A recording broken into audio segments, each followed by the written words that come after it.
All right. What's going on, everybody? Welcome to Berlin, sunny Berlin. Finally, we have some sunshine on this grass. We got a big day today because we're starting with Donna Vekic. Vekic just won Queen's Club, but Eala did beat her at the start of the year, so we'll see what happens. And then we've got Gauff playing Badosa today. We've got Sabalenka versus Alexandra. There's a bunch of matches going on over the other side. In Germany and also in Queen's Club. We'll keep an eye on all that stuff as well. We're kind of a little bit open today of what we watch because Pagula's playing as well. Yeah. Kind of just like a little bit of a... We'll watch, there's 3 matches we're definitely watching, and then there's whatever comes our way else, because there's a lot of other players playing. I think Medvedev's playing today. Let me check. Medvedev's playing Atman tonight. We've got Fritz coming on soon. Shelton's playing. FAA is playing. Hurkacz is playing. That's all in Hellas, so we'll keep an eye on all that. Demon's playing Queen's Club a bit later today. So yeah, we'll keep an eye on what's up. We might, if we have time, like if one of these matches or some of these matches go really quickly, we might be able to jump over and watch something else. But we'll see. We'll see what's up.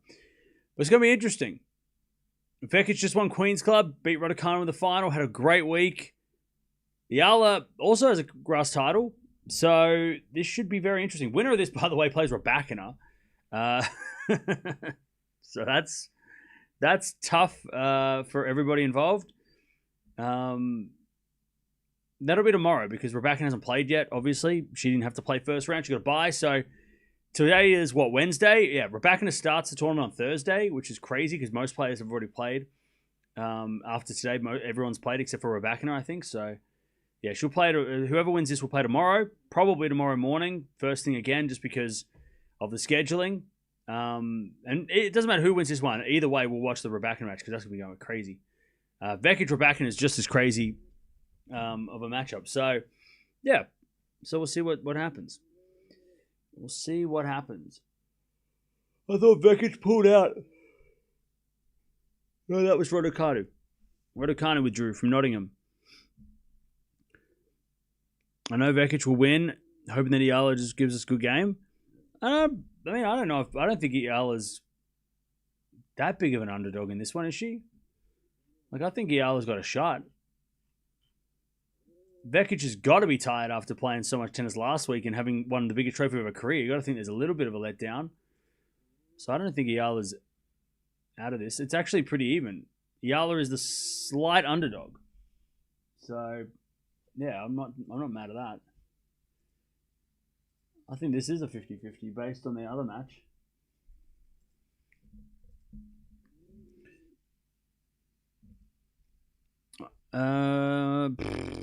How are you? I'm good. How are you? I finally stocked up on food because I ran out. So that's good. So yeah. Kryptonite of Vekic is Eala. A little bit, yeah. I mean, they did play twice in Australia because they played in Auckland in that 3-set epic at the start of the year, and then they played in the exhibition at Kooyong, and Eala won that as well. Now, how much do we look into that exhibition match? How serious were they taking it? Probably not that much, but obviously now Vekic is coming in with some crazy form. So yeah, let's see what happens, because this is going to be really interesting. Really interesting matchup. Good Wednesday morning. It is Wednesday morning. Well, it's Wednesday night for me. But yeah, we've got a lot of contenders playing today on the women's side. Pretty much all the players that we were expecting to do something at Wimbledon are playing today.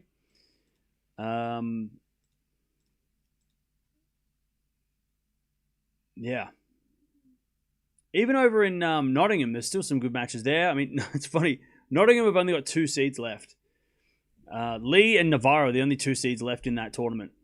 And both of them came back from the dead to win. So they were lucky to get through. But that tournament... Oh, no, sorry, and Buzkova as well. But yeah, that tournament is stacked with unseeded players. And then, yeah, we've only lost Schneider. out of the seeds, and Schneider came in last minute for Anisimova, I think. So, Schneider got promoted because of Anisimova having to withdraw. So, yeah, Schneider's the only one that's lost. We've got Sabalenka, Pegula, Mukova, Keys, also a great matchup. Noskova, Gauff, Svitolina, and Rybakina still all to play. Like I said, the winner of this plays Rybakina. Svitolina, possibly a quarterfinalist for one of these ladies if they can get through Rybakina. Gauff, like I said, Gauff, but also great matchup. Noskova, Parry, kind of interesting. Keys, Mukova is crazy. When are they playing today? Keys and Mukova, or are they playing tomorrow? They might be playing tomorrow because Mukova played twice today. Yeah, so twice yesterday. They might give her a day off, or are they chucking her on? No, they're giving her a day off. So yeah, so tomorrow, what's tomorrow? Thursday. So Friday is quarterfinal day. So a lot of the players that are playing today, so Sabalenka, Gauff, if they all win, they play Friday. But like Keys, Mukova will be tomorrow. Winner of this place, Rybakina tomorrow. Crazy matchup. I think maybe Svitolina Lisa's tomorrow as well, which is interesting. That's another interesting match. So yeah, so we've got some crazy stuff to watch tomorrow. Yeah, Svitolina's playing tomorrow. What else? Who else? On the men's side, we're starting to get some interesting matches as well with Medvedev Hurkacz could be a thing that happens on Friday. Osvera plays tomorrow against Halfman, so we'll keep an eye on that. Shelton, if he wins, will play tomorrow. Same with Fritz. If they both win today, they'll play tomorrow. So, yeah, we'll see what's up. Do you think Eala will win in straights? I don't think straight sets. I think straight sets would be Is it going to be tough? I think straight sets is tough. I think I think she can win in 3. I'm backing the fact that Vekic is going to be a little bit tired after last week. Also, you got to remember winning one of the biggest, that was the biggest trophy of her career, Vekic, and the way that she won it by coming through the qualies and losing and then getting a second chance. I mean, that's an emotional roller coaster. So I think as this match goes on, I think it'll be Eala who gets it done. Because you got to think Vekic has got to be a little bit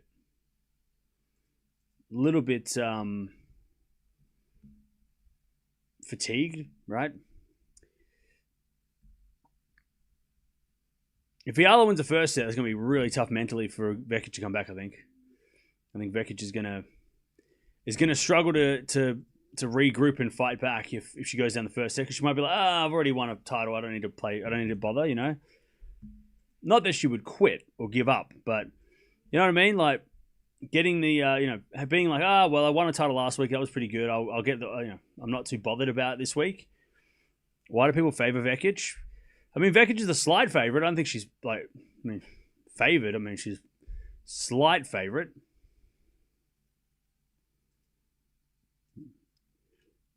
I don't think she's heavy favorite at all. Eala in 2. I don't think Vekic will keep her level similar to Myshak. Yeah, but Myshak played Lehechka, and Lehechka is a little bit different is a lot different to take it on. It'd be like if Vekic took on Rybakina in the first round. That would be more like the Lehechka matchup. Then again, Matt Myshak did nearly take it against Lehechka. He wasn't that far off.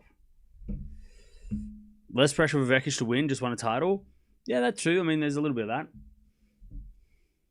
Player should be out on court any second. Or any minute. About 5 minutes.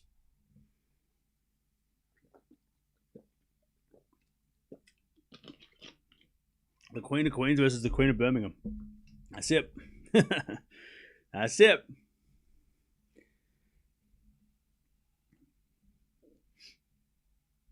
That is it. Be a huge day today.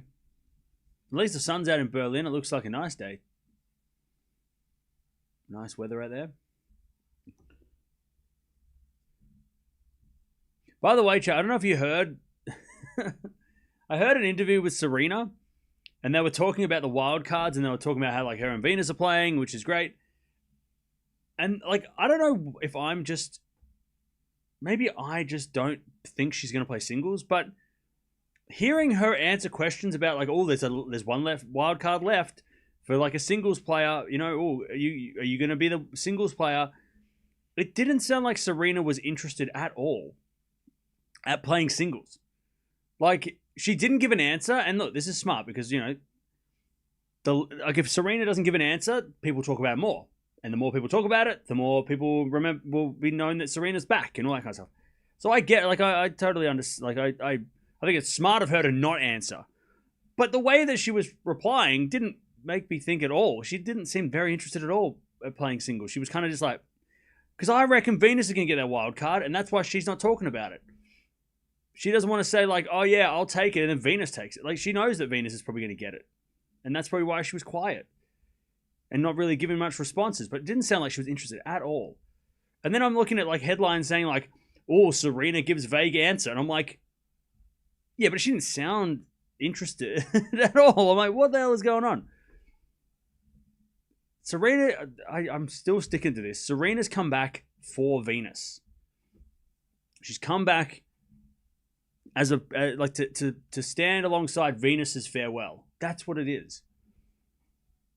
Like, Serena's comeback is more to do with Venus, I think. It's to farewell Venus and to play along her sister one more time. And Venus is going to get that final wild card if she wants it. I don't think Serena's playing singles. Serena doesn't look interested in singles at all. Even though I would love to see her play singles. It'd be so much fun to see Serena back on singles court, but there's no way. It's Venus. Venus is going to get that last wild card because it might be her last Wimbledon.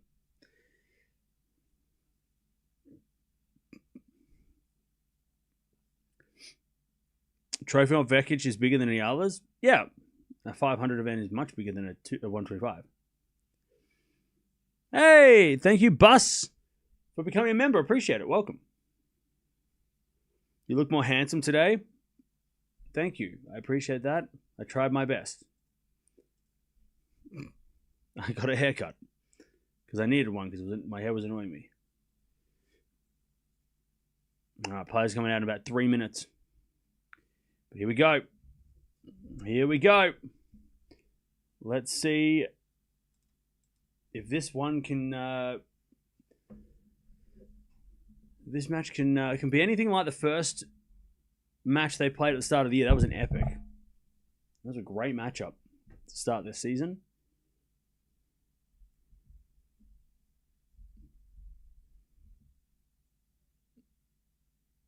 Not many people in the stands, but then again, it's like Wednesday morning, so you can't expect the stands to be full. I don't know how much of the Philippines supporters are going to be in Berlin. I'm not sure. I'm not sure if Berlin has got a big Filipino population.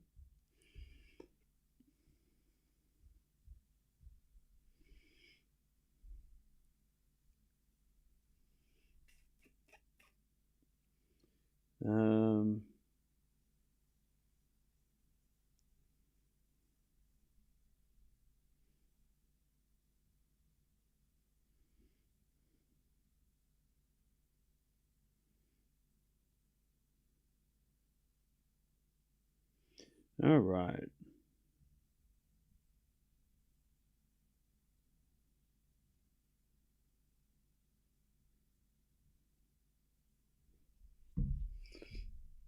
All right, here we go. Players about to come out of court.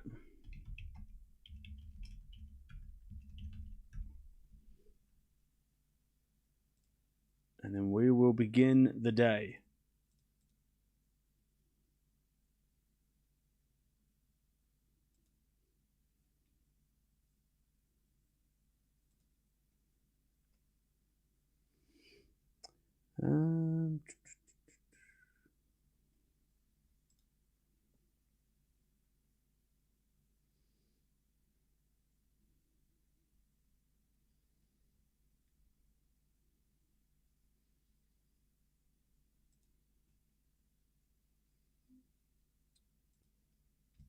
All right.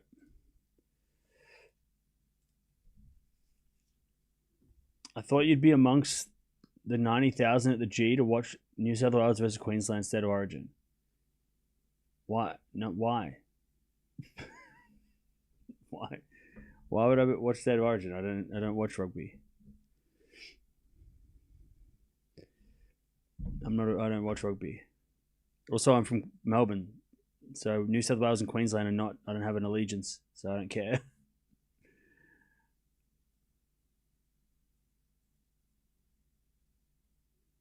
Why is Eala having a hard time against Jovic?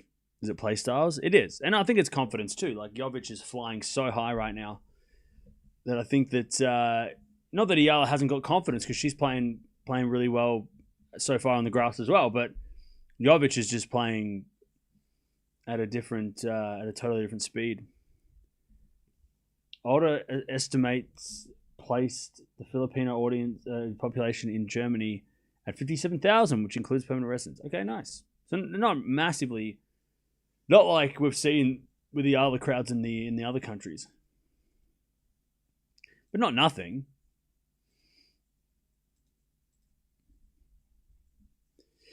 Vekic in 3. All right. No rugby here. Sorry in Melbourne, but Melbourne Storm are the best. Yeah, that's it. Like I've never, like I kind of keep up to date a little bit with Melbourne Storm, but I really don't care too much about State of Origin. I bet Vekic's uniform is with a big collar again. Probably. Vekic is 33 in the world and 35 Eala. Yeah, so this is actually, I feel like this is a more important match for the rankings. Because remember, the seeds get locked in on Monday, right? So Monday is when the seeds are set. And there are a bunch of players that are just outside the top 32. And Eala is there. She's 34 in the world at the moment. So it really is a battle between, and we might actually find out by the end of today who is in the seeds, because Siniakova takes on Pegula after this. These two are playing. They're all in that same conversation. But it actually doesn't really matter because I'm just looking now. So because Zachary lost yesterday and so did Chen, they were the only ones I think that could take their spots, but I don't think that's going to be a problem now because remember, it's a top 32 seeds, but when somebody pulls out of the top 32, people get promoted. So Mboko not playing Wimbledon, and also Baptiste not playing Wimbledon. So that means you have to be in the top 34. Eala's 34. So the race to seeds is over. And also there's a lot of players that are above them that are like injured too, right? You've got like, Potapova's injured. I think Kostyuk's got some injuries. We don't know what's going on with the Anisimova. So yeah. So I think even win or lose today, I think these two ladies will be seated at Wimbledon. It doesn't really matter. They'll be in the top 32.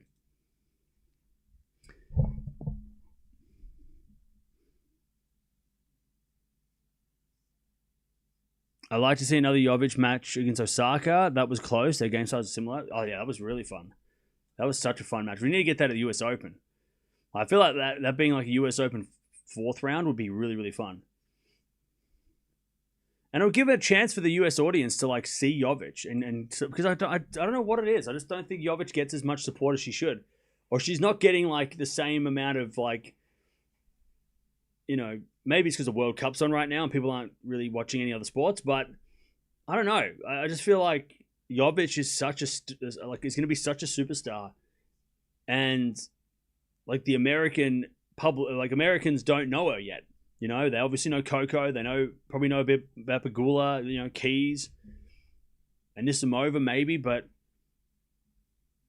yeah, I feel like Jovic, if she could just have a good run at the US in front of the crowd, so go, oh, hang on, we've got an 18-year-old that can do this. Oh, okay. Like that would be really good for her because she deserves way more. She deserves way more publicity. And playing against Osaka in the US would just be fun. That'd just be a fun matchup. Osaka, I think, might be playing next week. Let me check.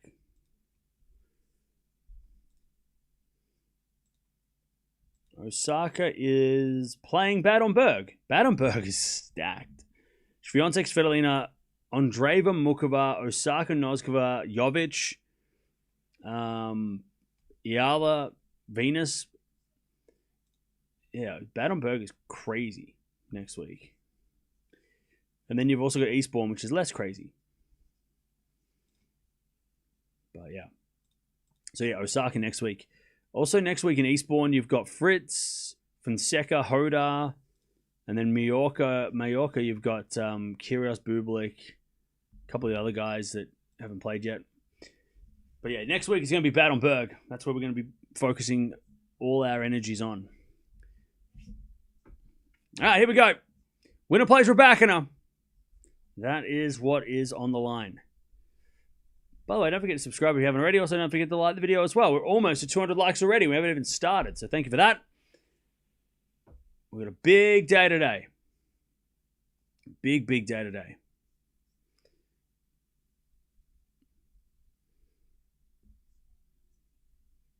In that match against Osaka, it came down to who had a better serve. It did, yeah. Super close.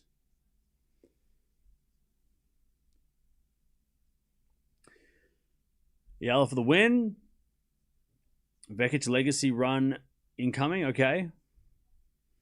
Vekic still have hangover from London. Maybe. We'll see. She did this with the biggest title of her career.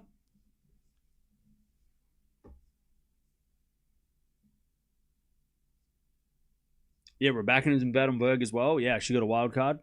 So yeah, it's going to be a pretty interesting lineup.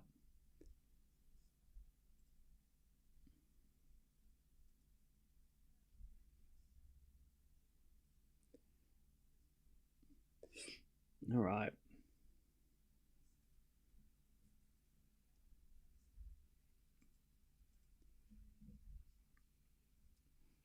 All right. Eala does have her shoulder strapped up. Her left shoulder, so we'll see what that's about.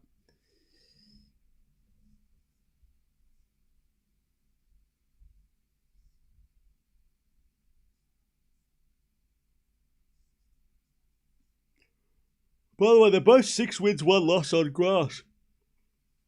This year, so that's interesting as well. Eala's losing in straight sets. Okay. Are you going to watch the World Cup? Watch a World Cup match, Cam? I hope so. I really want to go see Australia versus USA and go to the city at 5 a.m. to watch it, but I'm not sure if I'm not sure how if my schedule will allow it. But I would love to do that.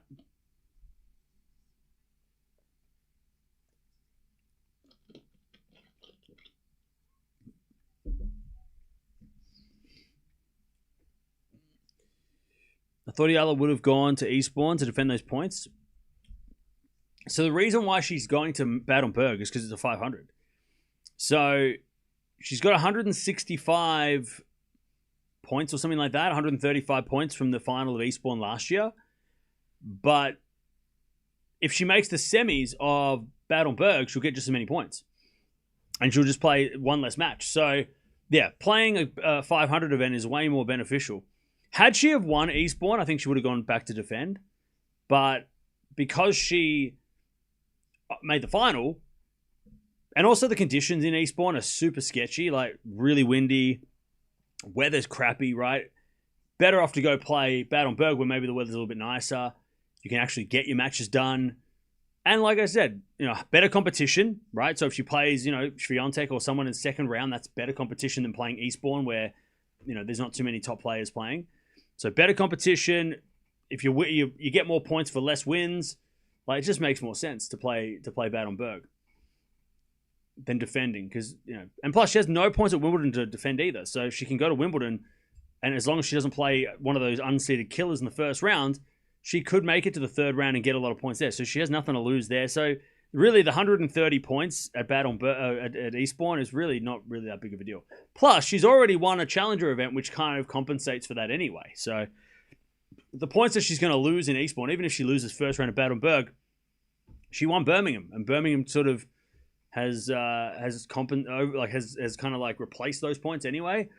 So, yeah, her ranking might drop a little bit after next week, but I don't think, I think it's smarter to play. And people always, this is always like the easy answer by by people that are just think it's just go play challenges all the time because that's what you do. If you're not winning at like a Grand Slam, like at a 500 level, go back and get confidence at 250s, but it's much better to play higher level tournaments where you could make more points quicker for your ranking. I mean, that's much more beneficial for Eala to go play Battenberg.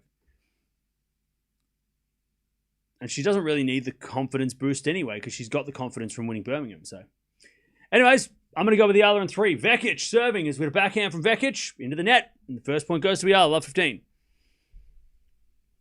Love 15. I'll tell you, though, if Eala does win this match, after what Vekic did last week, that's got to give her a lot of confidence.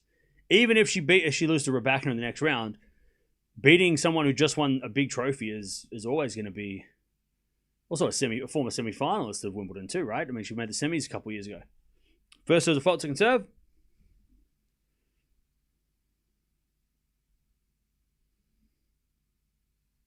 Serving the backhand of Eala in the net, 15-0.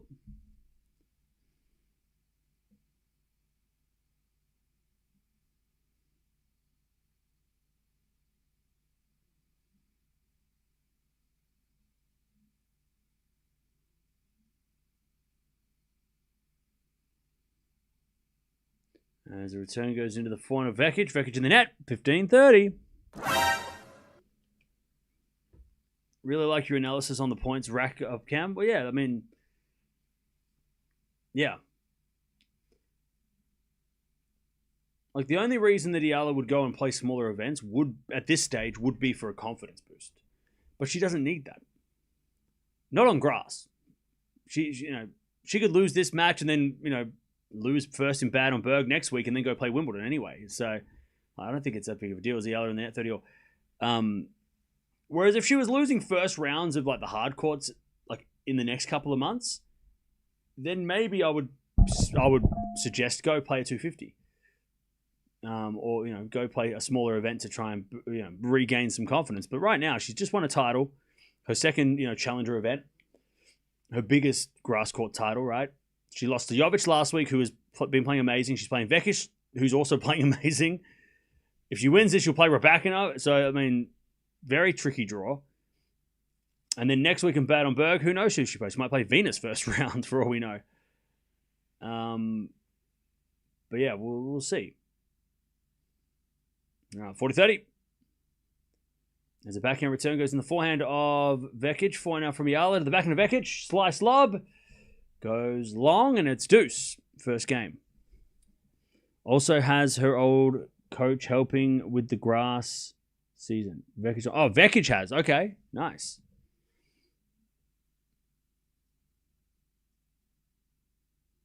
Eala is flavor of the month, passing 2 years. Okay. Deuce. Are you hoping that will happen, or are you like, is that your prediction? Or are you like, oh God, I hope Eala is not popular in 2 years?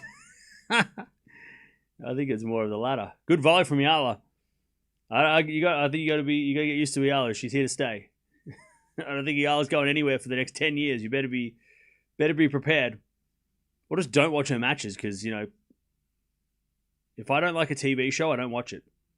I don't go and watch, Keeping Up with the Kardashians because I don't want to.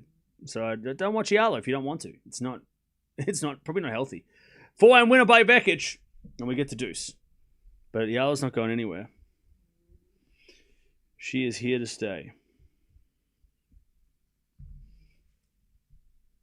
All right, Vekic back to deuce. Thanks for the coverage. No worries. All right, deuce. As Vekic with an ace. Advantage Vekic. If you're not seeded or a low seed, then you face higher ranked players early. I mean, you could, yeah, potentially, yeah. All right, advantage Vekic. Hey, what's up, Mia? How you doing? Advantage Vekic. Serve again. Into the backhand of Eala. Backhand of Vekic down the line. What a shot. Eala gets it back. And then Vekic up the line. Forehand. Vekic gets the first game. Eala hits it wide. That was a great pickup by Vekic. 1-love. 1-love Vekic.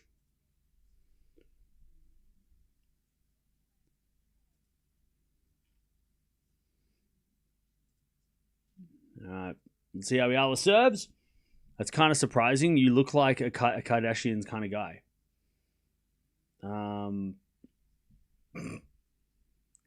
Okay.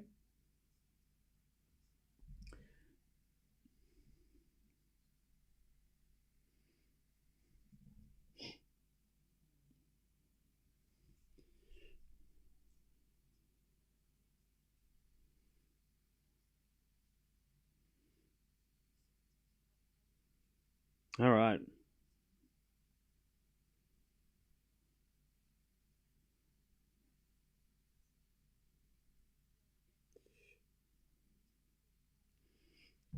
All right.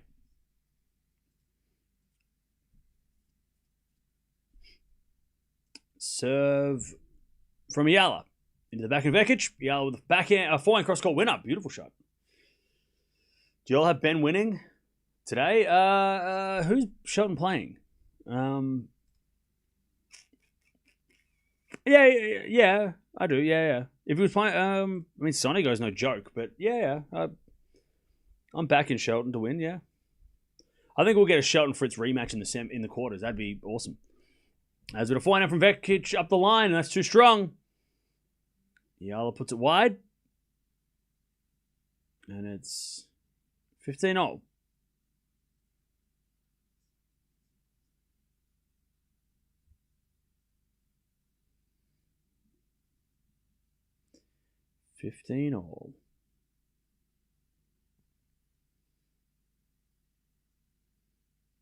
As with a fault second serve.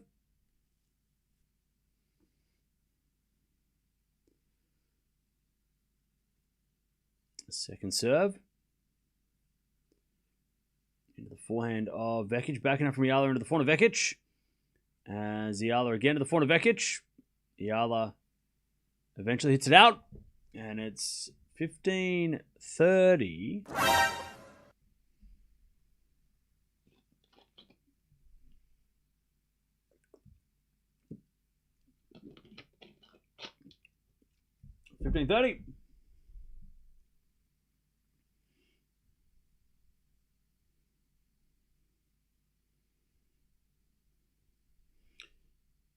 All right, 15-30. Is it a forehand from Eala cross court? The slice of Vekic. Eala in control. Hits the forehand winner. And it's 30-0. Beautiful shot from Eala. 30-0.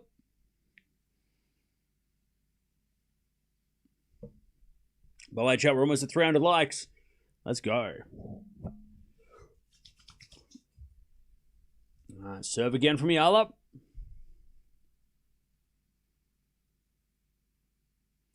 As Eala serves in the backhand of Vekic. Return the backhand of Eala. Eala in the net. 30-40. Breakpoint Vekic. First game.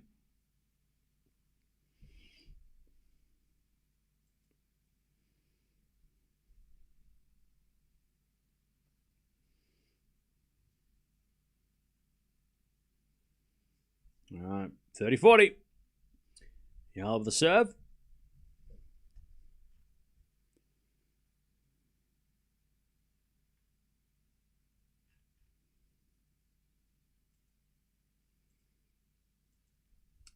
Is an ace. Down the tee. Deuce.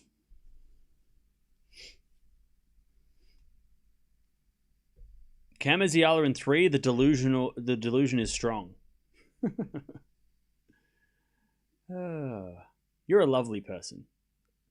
As we had a first serve as a fault, second serve. Second serve. Eala does have tape on her left shoulder.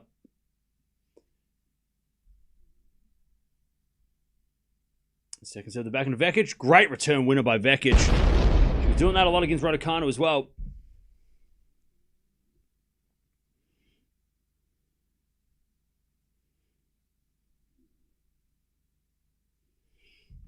All right, advantage Vekic to get the break.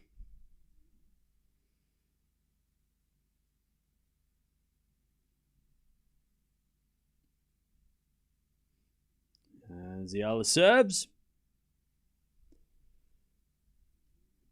Oh, fault. Just missed. Second serve.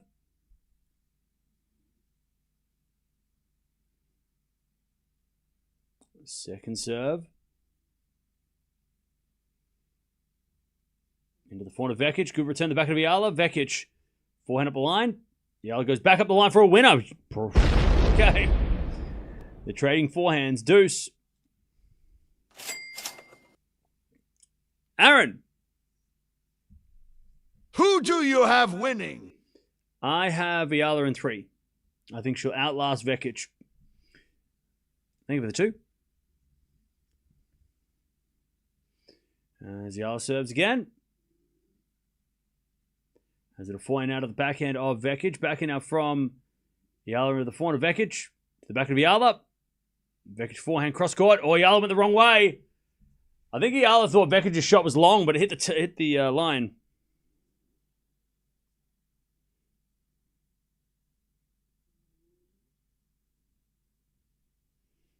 All right. Advantage Vekic. To take the break. Third break point of the game. Eala with the fault second serve.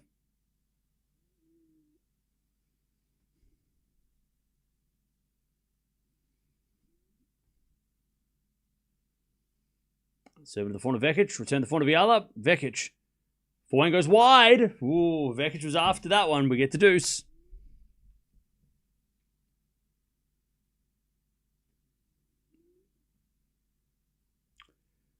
We get to deuce.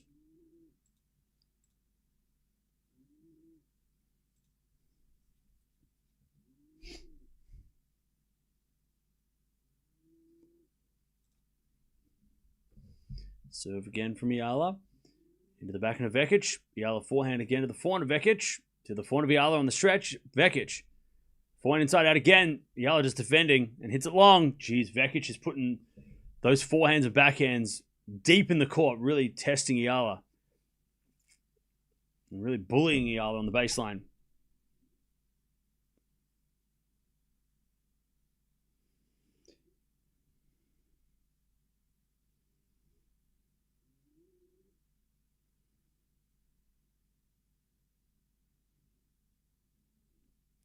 All right, as we get a forehand from Vekic, passing shot. Eala with the volley goes wide. Too good.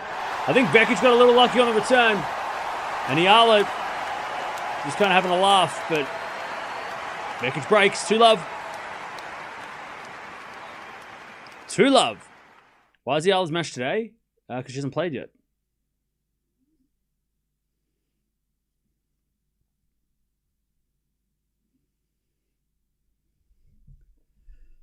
All right.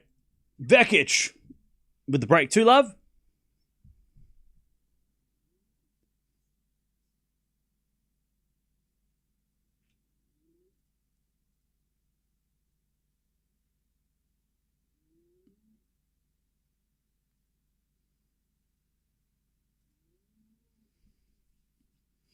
All right, 2-love. As it goes out by Eala. 15-love.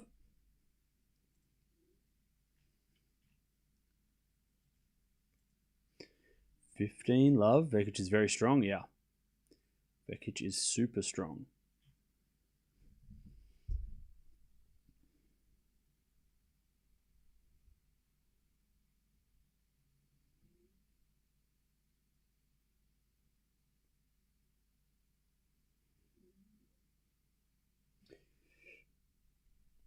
As we have a forehand now from Vekic to the forehand of Eala. Cross court the backhand of Vekic. Up the line to the backhand of Eala is Vekic. Forehand in the nets. 15-all. Has Vekic lost her sponsorship clothing?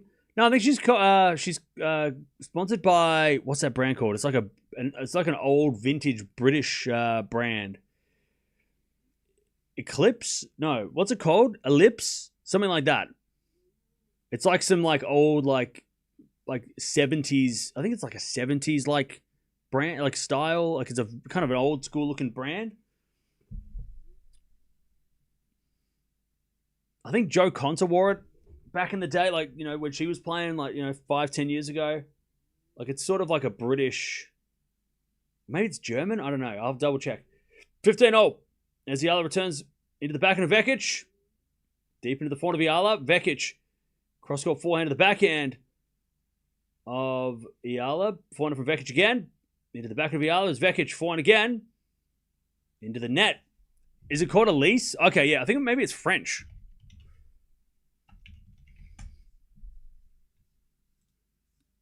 Maybe it's oh no, it's a British, yeah, UK, I think. Oh no, hang on. Yeah, oh no, is it Italian? Yeah, it's an Italian brand from like the 60s, but it's over the 50s. Yeah, it's called like Elise or Elise. All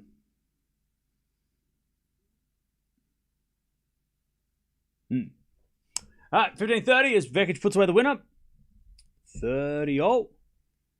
And some of the players that have won it: Tommy Haas, Chris Evert, Vilas, Becker, Verlander, Cash. So like I'm saying, you know, like that kind of like 80s generation and 90s, right? Kornikova was wearing it as well. It's cool. I think it's a cool brand. They got some cool stuff. They should sponsor the channel. Maybe we should get them to sponsor the channel. I'd wear their outfits, maybe sponsor the channel. I like their clothing, sponsor the channel. All right, 40-30. Chuck is a sponsor. Somebody tell them, chat.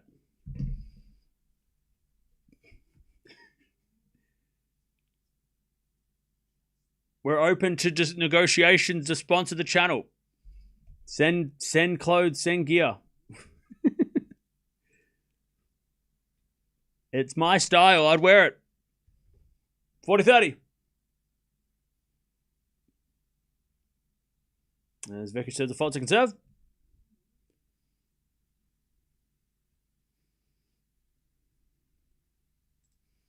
Maybe I'll just reach out and say, hey, send me a hoodie. As it a forehand, please. As it a backhand from Eala to the forehand of Vekic. Another forehand in the net by Vekic. As deuce.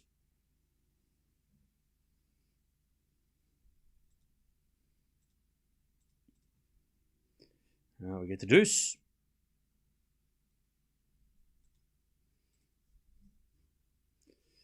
Vekic is improving a lot. Eala must do something to overcome and win this match. It's going to be a tough match, for sure.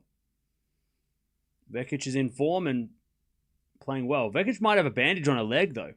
As they're backing up from Vekic on the stretch to the front of Eala. Vekic forehand up the line, just goes wide.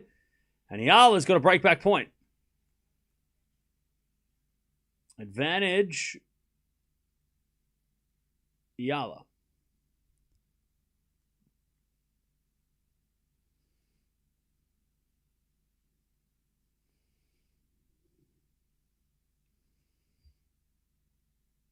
Advantage Eala. As Vekic down the tee, the back of Eala, good return. Eala now with a passing shot winner. Great racket reactions from Eala. Vekic was in control, but Eala just was in the right place at the right time. All right, we're back on serve, 2-1. 2-1. Nice work from Eala. Good fight back. All right, how are we doing, chat? How are we?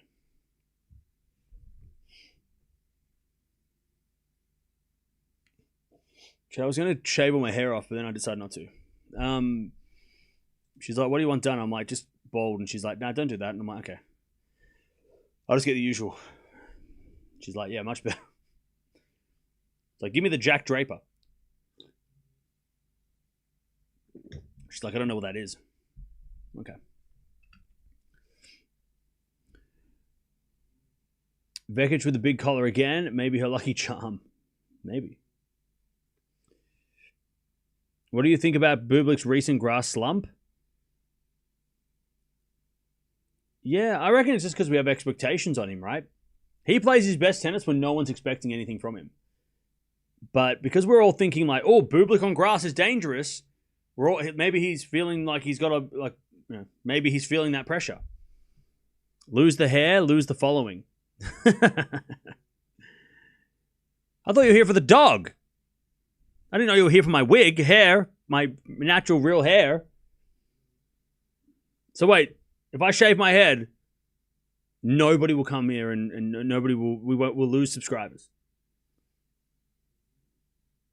I mean, the only reason we got to 100K was because of Mia, so everybody knows that, right? So wait, if I shave my head and Mia goes on holiday for a week, no one will come here. I thought you wanted to be around me. I thought you wanted to hang out with me. All right, Eala to serve.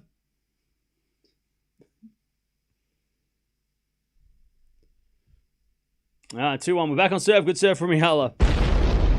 All right, Chad. I know. I see how it is. I'll just sit here. I'll just shut up and call the score. I see how it is. Whatever.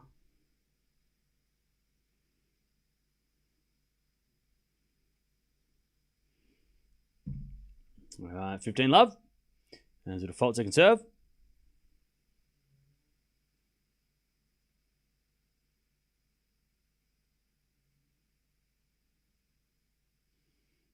As the return goes to front of Eala. Great shot. Vekic can't get it. All right, Eala. 30 love. Eala's starting to get the feel of Vekic's game now.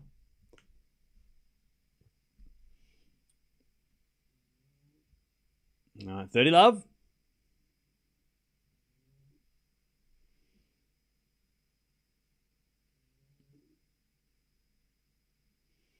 Eala with an ace. Jeez, 40 love.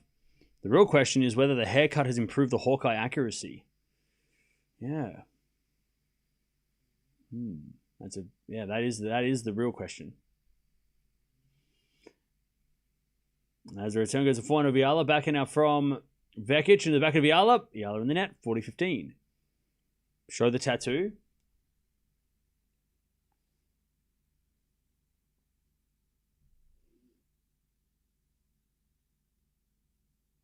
Uh, 40-15. Haircut aside, your between point analysis is what keeps us watching, Cam. I appreciate that. Also, I mean, the only reason I show up here is for the laughs. Like we just having a laugh. People are here to watch Cam's hair. Okay. 40-15. Eala, by the way, serving straight into the sun. Like looking into the sun. She's not serving into the sun. That'd be wild. All right, serve. Into the back end of Vekic. Return goes back into Eala, but Vekic with a forehand again, deep into the front of Eala. Vekic backhand into the front of Eala. And Eala in the net. It's 40-30. Vekic is not making Eala move that much. Just sort of keeping her in the middle of the baseline.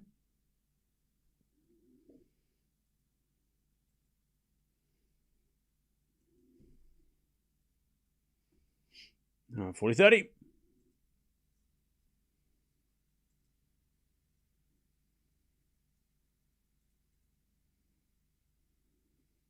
As Eala with a great serve. Jeez, Eala is a bit of a serve bot tonight, or today, this morning, whenever. All right. 2-all. Also, Fritz is about to start against whoever he's playing. So we'll keep an eye on that as well.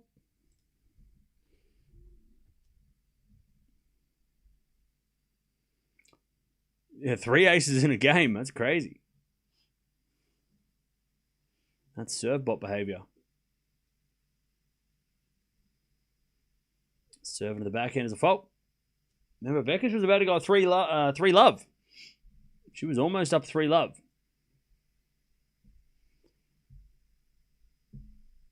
As Vekic. Oh, can't get that one. Eala with a great return. Love 15. Remember, the winner of this will play tomorrow against Raducanu,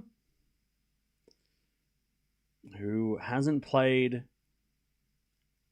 yet this week. Should be the last player to play. or one of the last players to play this week.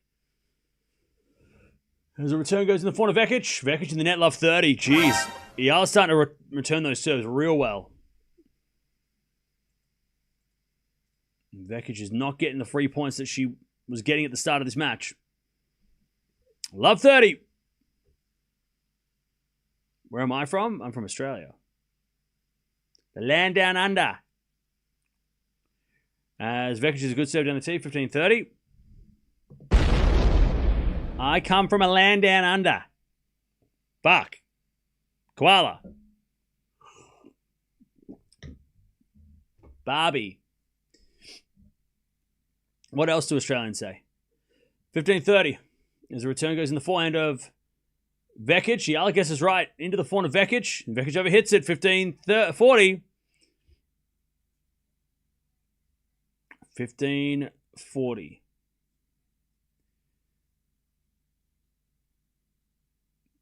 Eala to take the lead. Hugh Jackman. Is that what we say? We say Hugh Jackman, do we? 15-40. First serve's a fault. Second serve. Do I like Vegemite? Yeah, it's all right. As a return. Oh, goes wide from Eala. Good body serve from... Good body serve. Cam understands. Yes, I understand.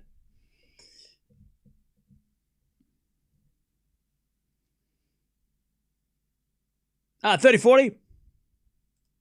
Still break point for Eala to get the lead. As a return goes into the forehand of Vekic. Backhand from Eala into the backhand of Vekic. Vekic in the net. Eala breaks. And she has the lead. 3 games in a row, Eala. 3-2.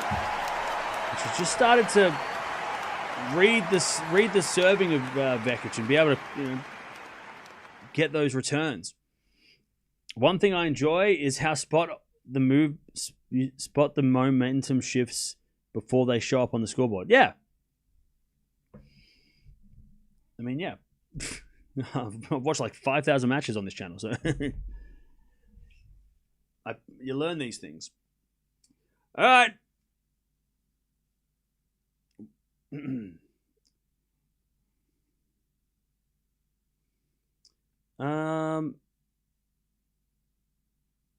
Problem solver Eala, yeah.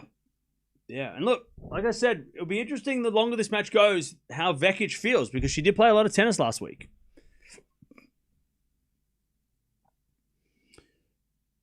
Do you think Mute will get penalized for his antics at Queen's Club yesterday? By the way, I wanted to say that I saw a lot more people thinking that was funny than outraged. But yes, he probably will get fined and penalized, but it doesn't mean that it wasn't funny. I don't know. I just thought I get it. You know, kids are watching and blah blah blah. You know, I get that. It's not great if you know. Also, he said it in an accent, so it kind of like didn't sound like if I said it, you would know what I said. He said it in a way that kind of just was like, because he has a French accent, it just didn't sound the same. So you could probably, if your kids were watching and they're like, what is he saying? You could probably be like, he's saying fog or food. Like you could probably get away with like, you know, it's not like he said it like I would say it. But yeah, he'll get in trouble. Like, because, you know, you can't do that. Like, you can't be swearing. You can't be doing that. Not on... You can't do that. Like, but it was funny. I thought it was like... When I listened to it, I'm like, yeah, he's just being a smartass. But that's like on brand. Mute is like that's what he is. He's not... You know, that's Mute. Like, he's going to, like, be a little edgy, you know? All right, love 15. But he'll get in trouble for it. He'll get fined or whatever. I know there was a lot of outrage. Like, how could he do this? It's like, come on. He was being silly. And yeah. I didn't think it was that bad. All right, that forehand goes long by Eala. Vekic hit the tape on the way through on the return is love 30. Am I going to watch Australia USA? Yeah. I want to try and go to the city to watch it because they've got like live sites. You can watch it in the city with the fans. So I want to go there if I can. But it's at 5 a.m. So I just got to figure out I got to figure out this schedule. All right, Eala's in trouble here. Love 30.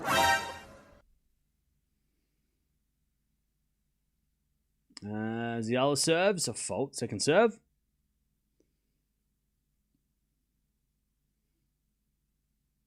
Second serve, Eala.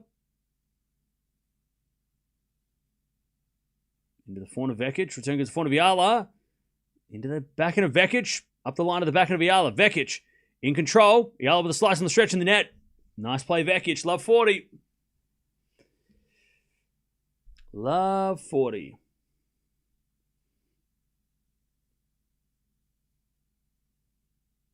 You heard that the French Federation dropped him last year and he has no financial support?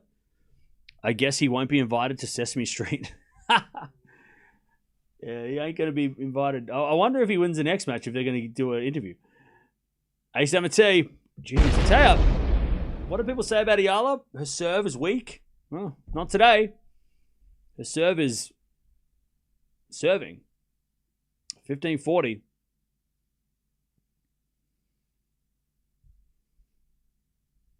Served in the tee. Into the back of Vekic. Eala with a forehand drop shot. Winner. Okay. Beautiful variety from Eala, and it's 30-40.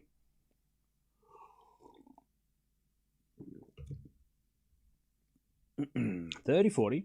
I wonder what the best storyline for the FIFA World Cup is. It's Australia. No,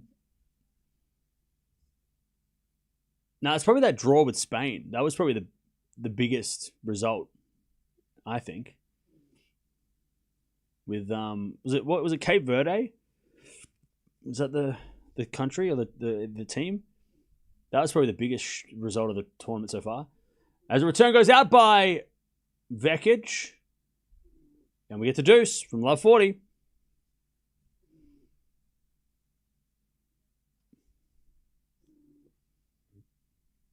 All right. Eala has saved 6 out of 7. Break points. As Eala serves a fault. Second serve.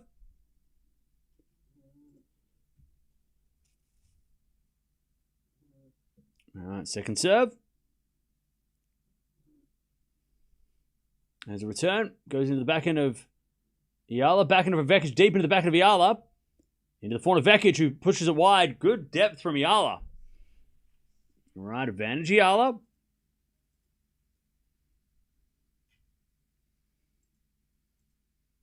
Eala to take the 4-2 lead and win 4 games in a row.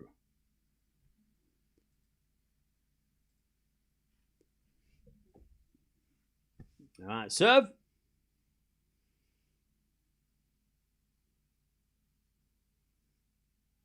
Here's a fault.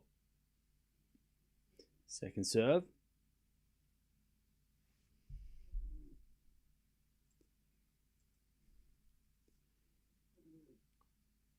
As a return, goes into the forehand of Eala. Forehand from Vekic to the backhand of Eala. As Vekic forehand again to the backhand of Eala. Up the line to the backhand of Vekic. Eala backhand again to the forehand of Vekic. Eala with the backhand up the line. Vekic with a drop shot. Eala's going to get it. Vekic with a backhand lob. Eala's going to get it with a forehand drive. And then Vekic in the net, and Eala's got 4-2. From Love 40, that is a hell of a hold. All right, 4-2. Eala takes the lead. All right. 4-2. She won 4 games in a row.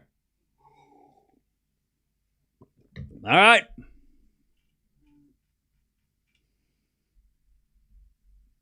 Four and 2.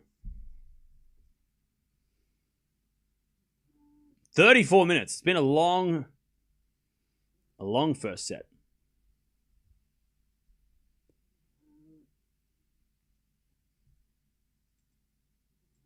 All right. Back to Vekic. Queens might schedule him on the outside courts away from the live telecast. That's true. Yeah, I don't think Mute's getting center court until he has to be.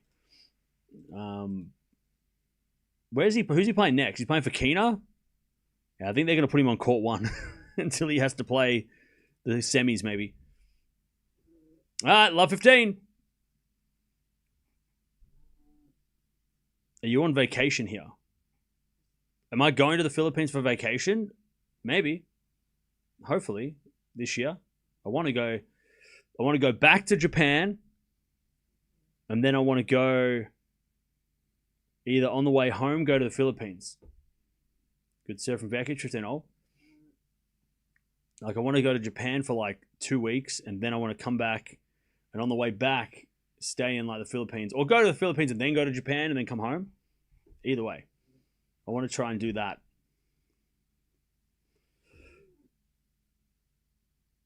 As a return goes to Forna Vekic. Drop shot is no good.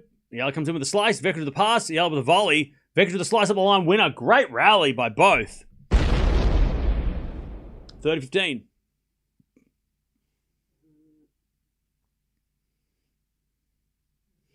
Beautiful rally. I'll tell you, the slice backhand and approach from Eala was perfect, but Vekic, great hands. And even Eala gives her a round of applause. She was like, yep, too good. Got me. 30-15. As we get a backhand into the forehand of Vekic. Vekic overhits it. 30-0. Have I been to Japan before? Yeah, I went to Japan in 2014.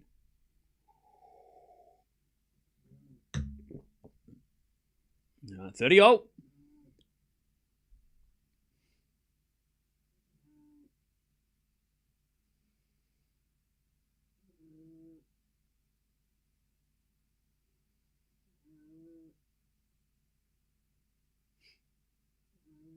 As the return goes back into Vekic. Slice from Eala to the forehand of Vekic. Eala with a passing shot goes wide. 40-30. Vekic just needs this game. Just to stop the streak.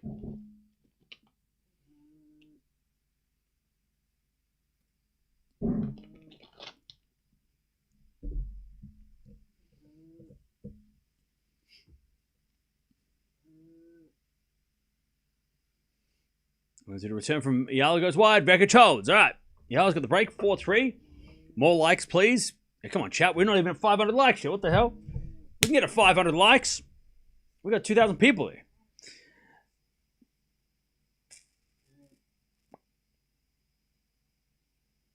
I hope you can avoid the crowds like in Kyoto and around Mount Fuji. Well, I've already seen Mount Fuji, so I don't need to go there again. I want to go to like Osaka, Kyoto, and some of like the other cities. I don't want to just stay in Tokyo. The US soccer team has had the same success level as Australia, as were both improving, but neither top 10 talent. Should be a great match. It should be. But I tell you, US have been running their mouth, so we'll see what happens. You guys are talking a big game. So we'll see.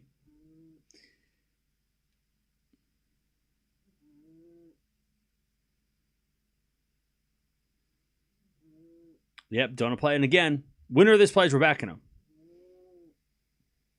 Vekic needs Eala to make errors. Eala is hitting mostly winners. Yeah, Eala's putting all the pressure back on Vekic for sure. And also getting the returns of Vekic as well. My dog snoring? She is. Yes, she is passed out.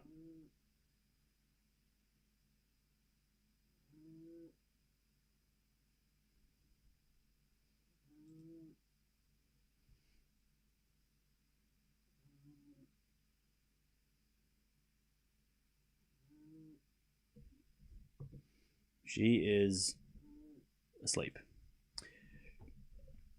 4-3. Eala with the break.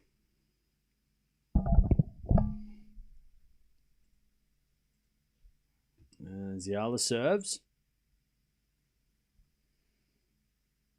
As we get a lob from Vekic, and Eala overhits the forehand drive. And it's love 15.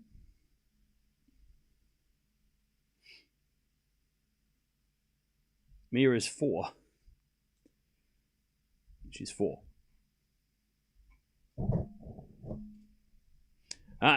Love 15. There's a bit of backhand return from Vekic to the front of Eala, up the line to the front of Vekic. Eala backhand again to the front of Vekic, into the back of Eala. Vekic to the back on the stretch. Eala, forehand goes wide. Love 30. This has been such a weird match. Love 30.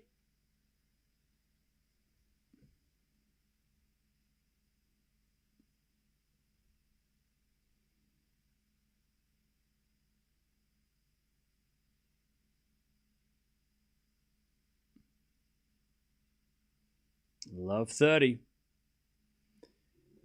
As Eala serves again.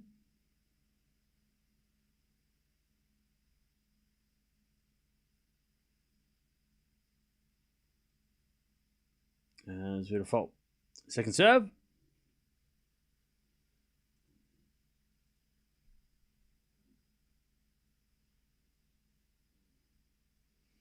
As the return goes to forehand of Eala. Backing up from Vekic. Goes long. Bad miss by Vekic. 15-30.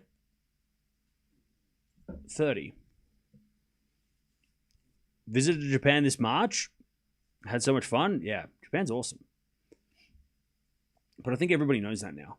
Because there's like so many... Apparently there's over tourism and stuff. There's just so much... Too much going on. All right, first serve's a fault. Second serve.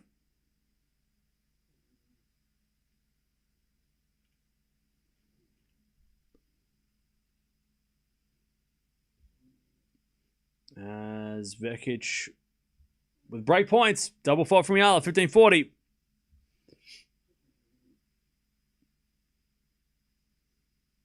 The couch is cage instead. Well, yeah, the couch is cage, so people don't sit on the couch. 15-40. And the dog's over there. Because she's just chilling. As with a fine return. Into the backhand of Eala. Forehand from Vekic up the line. Eala's got a forehand cross court. Vekic there. With a backhand. Eala forehand again to the backhand of Vekic. Into the forehand of Eala now up the line. And that's a winner by Eala. Great hitting. And it's 30-40. One saved. 30-40. First double fault. Yeah, she's hit so many aces though. So it's like the offset is there.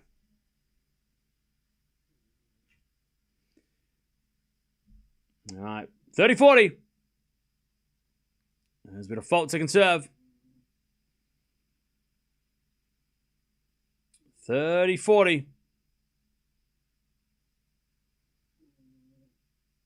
Into the backhand of Vekic, up the line of the backhand of Eala. Vekic, forehand on the stretch. As Eala backhand again. Into the slice of Vekic. Eala comes in there with a drop shot, but it's in the net by Eala. And she started to play a good point too, Eala. She had Vekic on the ropes, but then she just couldn't hit that drop shot. That short slice. Now we're back on serve, 4-4.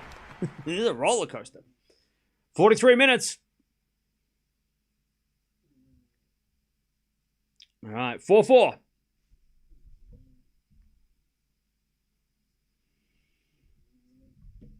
Back to Vekic. So if you're just joining us, Vekic got to 2-love. Then Eala won 4 games in a row, got to 4-2. Now Vekic has won 2 games in a row to 4-all. That's what's happening.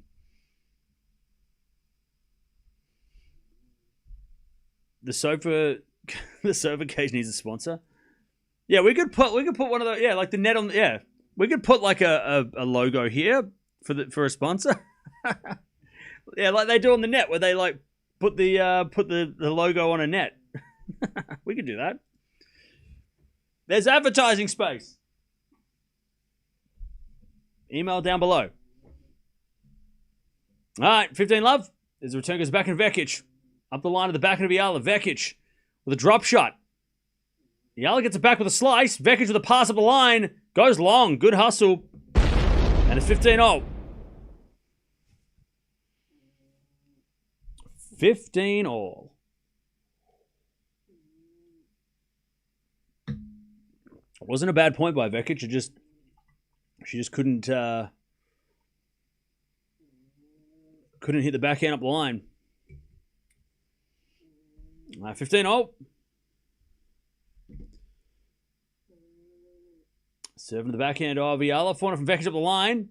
Eala gets a forehand into the forehand of Vekic. To the backhand of Eala. Vekic to the backhand on the stretch. Eala. Forehand cross court. Vekic with a slice lob. Oh, goes in. Eala gets back though. Forehand from Vekic again. Eala hit the ball so deep. Backhand again from Vekic goes. Oh, it goes in. I'll tell you this. This match, after the first couple of games, this match has gone up a level. This is like some crazy hitting by both. Vekic is looking, she got hands on hips. She's like, geez, that was a tough rally. Like, both these ladies are smacking the crap out of the ball. They're hitting the ball deep, and they're hitting it side to side, making each other really work for these points. Some really, really solid rallies. 30-15.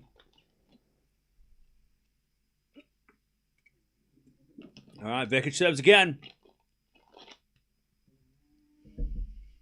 Into the back of Eala, return deep into the forehand of Vekic. Eala, forehand as she comes net. Vekic to the pass. Eala puts away the volley, though. Great, solid volley. All right, 30-all. 30-all. As Vekic serves again. We do have, it is a very good match. Big point here, 30-all. Very important point here. 30-all. As Vekic serves, an ace. That is so clutch. She did just win Queen's Club. 40-30. Vekic to take the lead.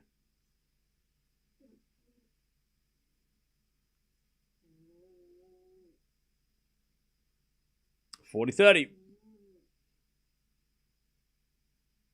First serve's a fault. Second serve.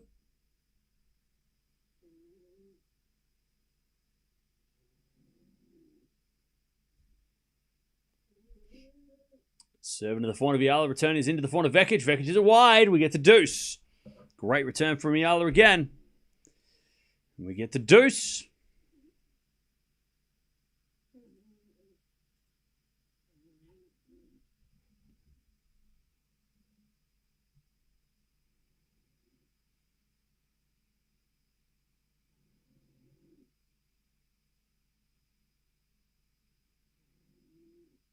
All right, deuce. We'll just serve again. Another ace from Vekic. Down the tee.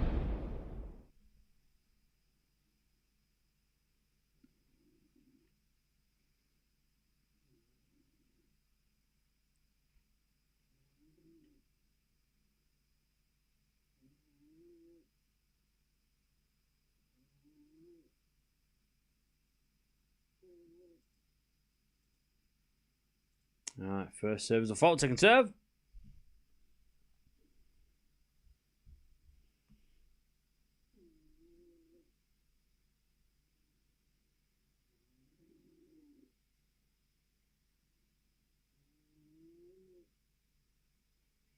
All right, as Vekic holds, nice hold from her in the end.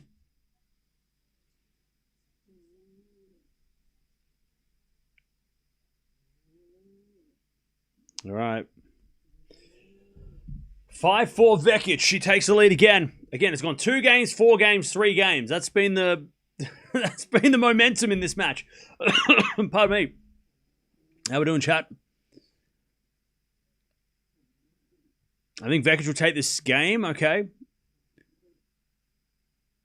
No double faults from either of them. Eala hit 1 double fault. Which one you bet? And how many dollars you bet, sir? I bet nobody, and I bet $0. That is 0, nothing, and 0. All right, Vekic's momentum now. Eala's got to hold. Keep this match, keep this set alive.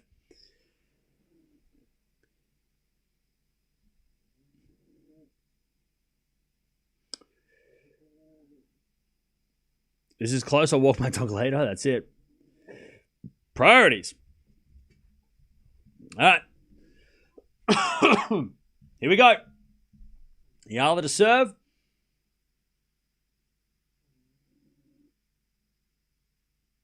Serve to keep. this set alive. Do you play tennis, Cam? I want to see you play sometime. I haven't had time to play tennis over the last couple of years because of the channel. Like last time I played competitively was like 2 years ago. But I want to get like the second half of the year. Once Wimbledon's done, the rest of the season's pretty good for time zones for me. It's just this time of year right now. I mean, the matches start at 7 o'clock at night, which is when competitive tennis starts in Australia. Or I'm sleeping during the day, which on the weekends is when they play tournaments and shit, right? So I can't play that. I don't even get time to practice, but I'm hoping after Wimbledon to be able to like take the machine out, go have a hit. Maybe I'll stream some of it, like stream me just hitting with the machine. We'll see, but yeah, I want to get back into playing because I do miss playing tennis. I just don't have time. As we find out from Eala, the back of Vekic. Vekic up the line goes wide. 30 love.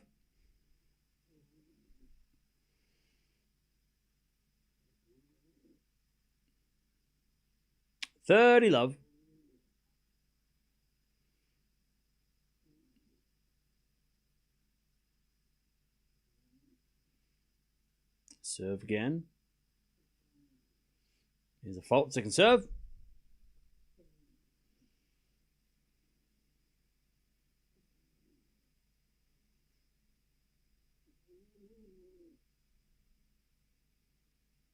As a return from Vekic into the front of Eala. Vekic.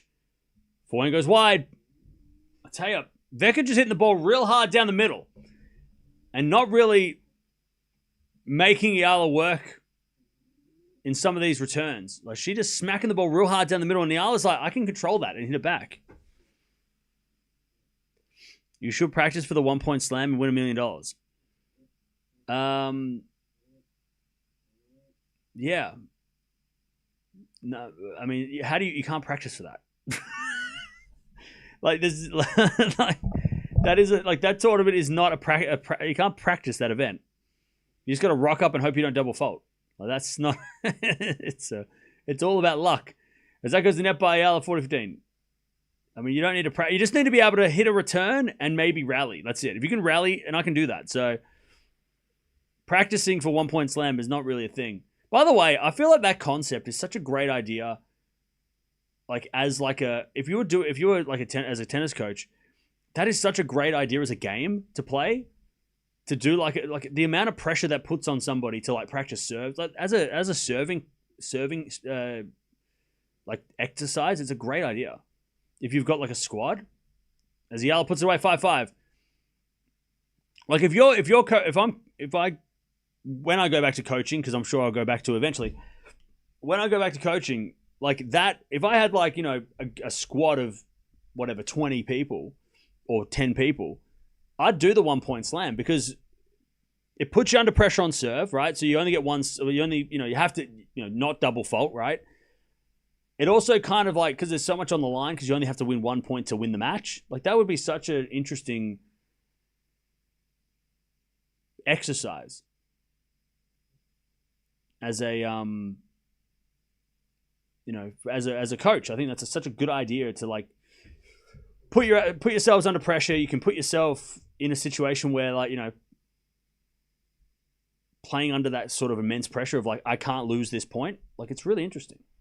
I feel like it would be really beneficial. 15 love. How many hours do I sleep? I don't know, like 6. 15 love Vekic. As we're back in return to the forehand of Vekic, up the line to the forehand of Eala, cross court the back of Vekic, but Eala hit it long.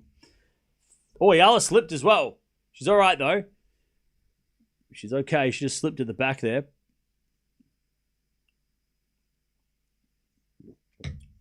Wasn't like the slip that we saw with who was it? In Boko. She kind of slipped backwards, which was lucky. Shouldn't players boycott the 1-point slam if the prize money is not up to the standard? Well, no. Because the 1-point slam is not about players. It's about Like, it's about regular people too, you know. Good drop shot, Eala, and then the volley's even better, 30-15. I think they did a 1-point slam in Halle with Kyrgios, I think. The US Open will do a 1-point slam. Watch it. Shubham. I want Eala versus Raducanu on grass. Eala needs to win today. Yeah, that would be a fun matchup. We'll get a rematch of that from Rome, right? 30-15. As Vekic serves again. And the return goes into the corner. Vekic. Too good from Eala. 30-all. 30-all. Big problem now for Eala. 30-all.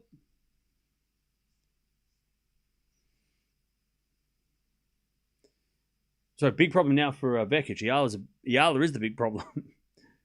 30-all. Vekic serves. A fault. She went the right way, but hit the tape and it went long. All right, second serve. Second serve. Into the backhand of Eala. Return the forehand of Vekic. Eala. Back up the line. That's going to be in. Eala's got the break point. 30-40. Eala's just not afraid of Vekic when they hit on the ground strokes. Just not afraid of playing against Vekic. You know, shot for shot. 30-40.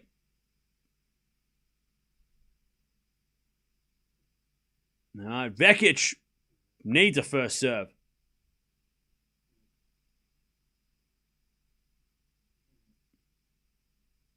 First serve's a fault. Second serve. Serving to the backhand of Eala. Good return the forehand of Vekic. Eala, forehand. To the backhand of Vekic. Drop shot's no good. Eala gets it with backhand. Cross-court winner. Eala's got the break. 6-5. And she is going to serve for the set. Terrible drop shot by Vekic. And that was definitely one of those, like, I don't want to play this rally anymore kind of drop shots. You know, that kind of like, whatever. I don't want to hit with you on the baseline. Here's a drop shot. Nowhere near good enough. And Eala made her pay. All right, 6-5. 6-5. Yeah, look, Vekic might be getting tired as well. She has played a lot of tennis. Eala will be eaten alive by Raducanu. Let's go beat other top 10 players first. I'll tell you though, it's a good time to play Raducanu. Like, Raducanu's not playing, not in the best of form. You know, she's had a couple of early losses. Last week was interesting. The week before at Roland Garros, she lost pretty early. So, yeah, I don't think we should be writing her off against Raducanu. It's a good opportunity. Does she win? Probably not. But it's a good opportunity. It's a great opportunity to take on one of the favorites for Wimbledon and sit and test herself against one of the favorites. And if she gets beaten, that's probably what is expected. But it'd be a good opportunity if she can win this match first, because Vekic is not done. She's just losing.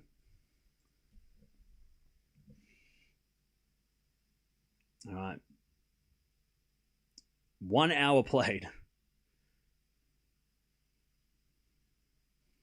If Bolter can, Eala has a chance. The thing is, Bolter was actually, by ranking, Raducanu's worst loss. Bolter being like 73 in the world was the lowest ranked player to take out Raducanu this year in any tournament. So, coming off her worst loss, Raducanu, I mean, she can't be feeling super, super happy yet with her game.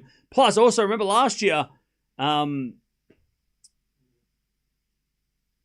the grass court warm-ups, Raducanu wasn't playing as well.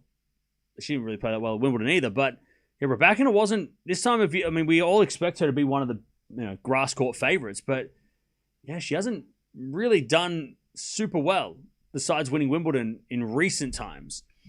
Like, if I go have a look at Raducanu's grass court record, it might be a little bit shocking because I feel like she hasn't done much since winning Wimbledon. on the grass. Maybe I'm forgetting something. But, I mean, she made a quarterfinal of Berlin last year, lost to Sabalenka in a close one. She made the quarterfinals of Queen's Club, lost to Maria. She lost to the quarterfinals here in Queen's Club and lost to Bolter. Wimbledon last year, she lost third round to Towson. Then she made the semifinals of 24 at Wimbledon, which we all expected. But yeah, the warm-up tournaments, I don't think she's even won a warm-up event. She's made semifinals of Den Bosch in 2019. She's made a semifinal of Eastbourne in 2021. Even before she went to the Wimbledon and she won Wimbledon in 22, she lost second round and first round of a warm-up. So, like, she doesn't do great in these pre-Wimbledon events. And yeah, she's got like quarterfinals, semifinals, and championship at Wimbledon. But yeah, pre-Wimbledon, Raducanu doesn't seem to get much form, you know? So again, opportunity. 15-0. Eala's playing bad on Berg next week. 15-0. Serving to the backhand of Vekic. Vekic hits it out. 30-15. 30-15.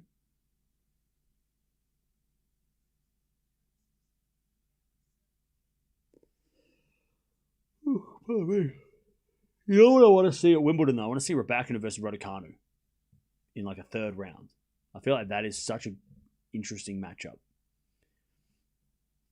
As the backhand return goes to forehand of Eala, up the line of the forehand of Vekic. Eala backhand on the stretch. Vekic takes over the point, hits it down the middle for a winner. Eala was going the wrong way, overcommitted. It's 30-all. Great pickup by Vekic. 30-all. Yeah, great shot from Vekic. Smart shot. 30-all. As Eala serves again. Oh, a fault. Just missed. Second serve.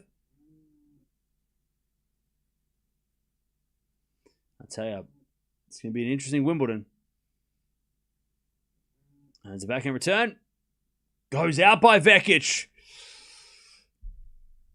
Right idea, just not the execution. Eala's got a set point, 40-30. Over an hour this set is taken.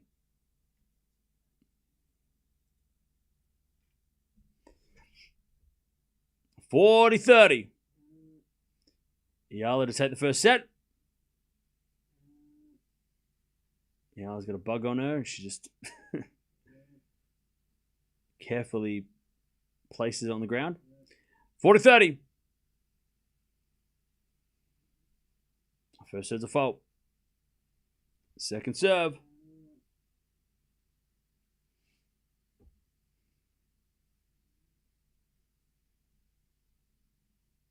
Serving to the forehand of Vekic. Return goes long, and Eala gets the first set. 7-5. Yeah, Vekic just not making the most of the second serves. Returns. And Eala takes the first 7-5. What a strange set. Very weird momentum shifts in that set. It was crazy. It was a crazy, weird set. By the way, Fritz is also in a crazy, weird set against Bergs. That's to be expected. Bergs is dangerous. So Vekic got off to a great start. 2-love, nearly 3-love. Then Eala come back, got up to 4-2. Then Vekic came back, got to 5-4. Then it got to 5-all. And Eala ends up winning the last 3 games. So it was nobody won one game in a row. It was multiple games. If you won one game, you'd win 2. 20 winners, Eala, 7 errors. That is a hell of a great set. 5 aces as well for Eala. 3 aces for Vekic. 10 and 10 in the winners and errors. That is a great set of tennis by Eala. 20 winners and 7 errors. Super clean. And the aces. Bonus. But yeah, so it was really a set of momentum going like this. So you had Vekic going up 2-love. Then Eala wins 4 games in a row. Then Vekic wins 3 games in a row. And then Eala wins the last 3. So it was just momentum shifting all over the place. But yeah, great play by Eala. 22 winners, 5 aces.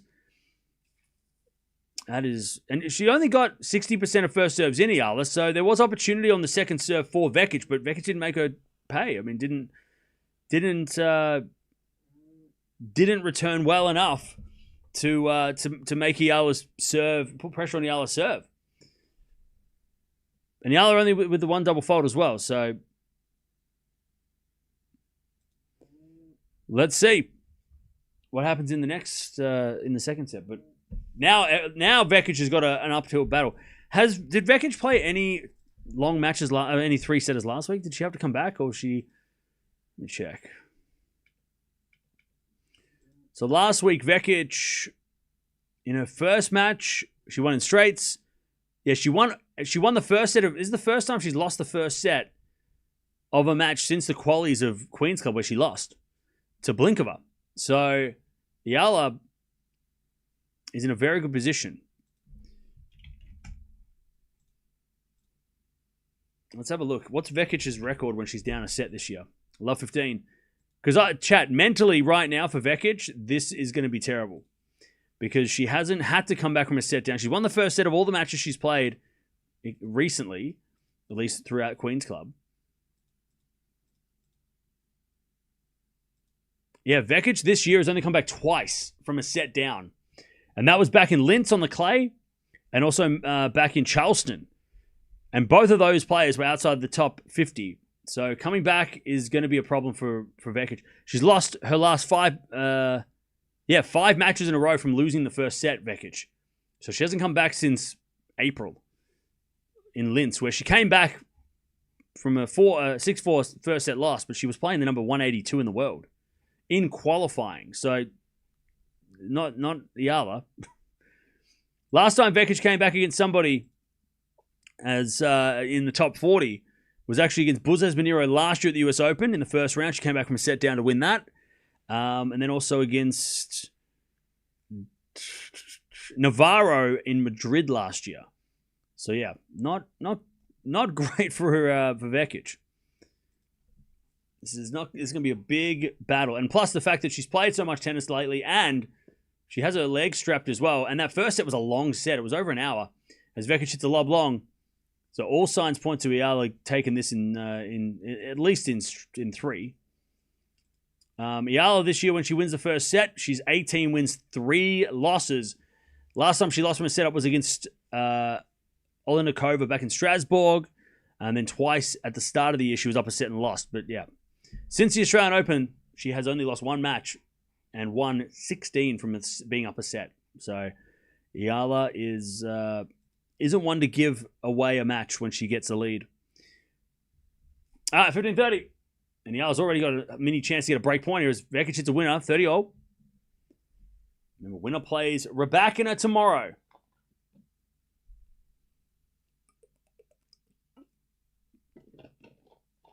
All right. 30-0. Well, Vekic has to get off to a good start in this second set. She has to get probably an early break, get to 3-love if she's going to make this match go the distance. As return goes in the front of Vekic, backing up from Eala into the back end of Vekic. Vekic is wide. Break point Eala, 30-40. 30-40.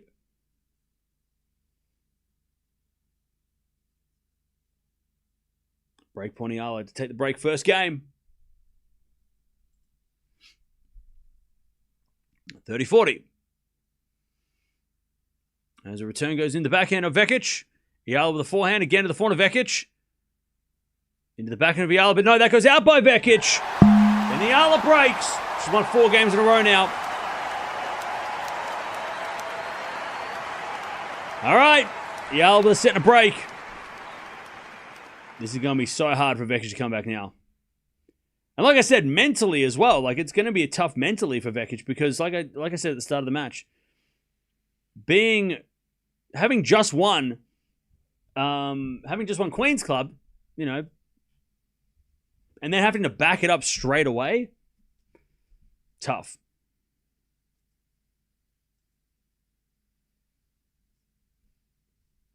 Like, didn't get one day to celebrate, And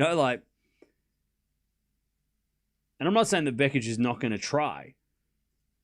to try and come back and win this. But it's just like, what's the motivation? You've just won Queen's Club. If you lose this match, okay, so be it. You can put it down to playing a lot of tennis or whatever. She can rest up for next week if she plays next week.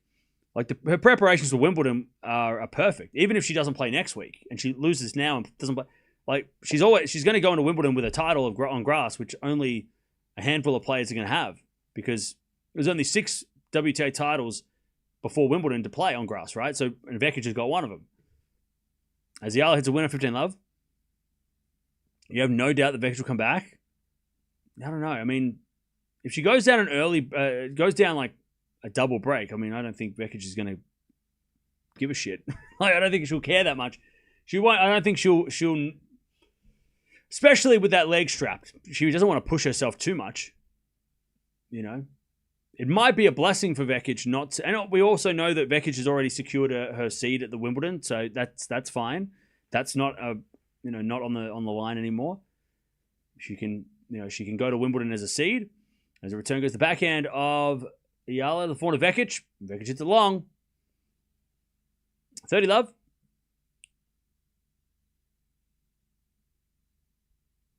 See, I think Vekic needed to win that first set. Win this match and you get Rebecca in the next round, not so big motivation. No. Again, I'm not saying Vekic is going to throw in the towel and quit. I'm just saying that, like, by the way, if you ever played tennis, you've been in, like, you just got to, it's a mindset thing, right? Vekic, her trying to fight back. Okay, let's talk about risk and reward, right? Okay, she fights back. She plays another 2 hours. She makes it she wins, and she gets the Raducanu match and then loses in straights. What does that do? Does that improve her confidence? Does that change anything? Not really. She's already super confident from the Queen's Club win, right? She just won her biggest title of all time. She's already got so much confidence from that. But what's the risk? The risk is that if she plays for 3 hours and then plays Raducanu tomorrow, she's already got a leg problem. Also, I think she's got some strapping on her stomach as well. So, like, the risk is that she's going to play too much and she might get injured. Like, she might get more hurt.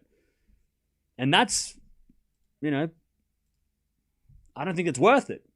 Personally, I don't think it's worth it. All right, 2-love Eala. So, yeah, so I don't think, like, and again, Vekic is probably weighing this up in her mind of like, okay, I've had a good week last week. This match, it's been a close match, this one, right? I've had chances, but, now I get to rest and then maybe play next week in Eastbourne or whatever, or not play next week. But either way, Vekic is going to go to Wimbledon super confident because she won Queen's Club, right? I mean, the risk of playing next week and losing your first round again and losing first rounds both times to get like that, maybe don't play next week and be 100% healthy, because Vekic is going to be a problem at Wimbledon, especially if she's already seeded, right? We talked about motivations for those players that needed to be seeded. Eala was one of them, but they're already locked in their seeds, so they don't need to play these tournaments. Like, Vekic doesn't need to play this tournament anymore. 30-love.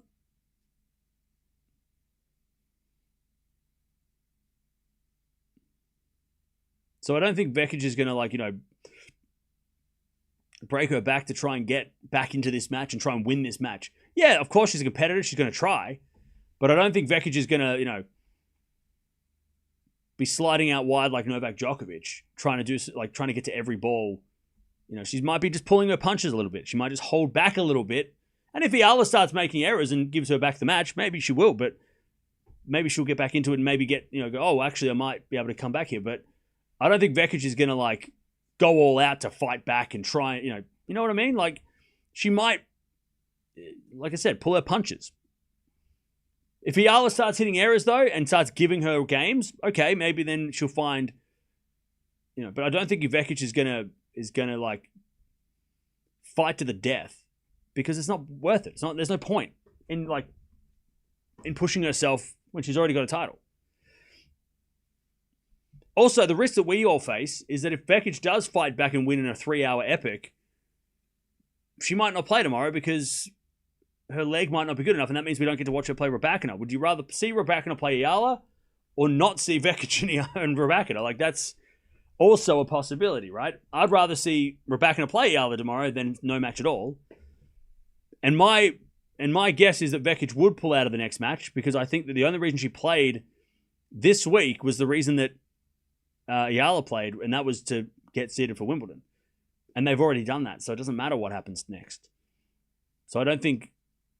I was a little surprised that Vekic actually did play, because she played so much last week, and I thought there's no need to play. And Raducanu pulled out of Nottingham, right? And I thought for sure Vekic is going to pull out, but there was that incentive to try and solidify a Wimbledon top 32, because that's, you don't want to be number 33 and be unseeded and play, Sabalenka first round, right? Actually, no, maybe you do if you know the record between her and Sabalenka, but, Anyways, Eala's got set in a break. Why are there QR codes on cushions? What is that? Is that like a special, like, Oprah, check under your seats, scan the QR code? Is it like a prize? Maybe I should have scanned the QR code on my phone. That guy was holding it up. Somebody scan the QR code, see what happens. Do you win a prize? Maybe you win a Mercedes. Yeah, there it is. Quick, scan it. 2-1. Go into the running to win the car. Is that what it is? That goes in there by Eala. Love 15. I don't know what happens if you win it. Do they send it to you? Because I live in Australia. I don't know how they're going to send it to me. Love 15.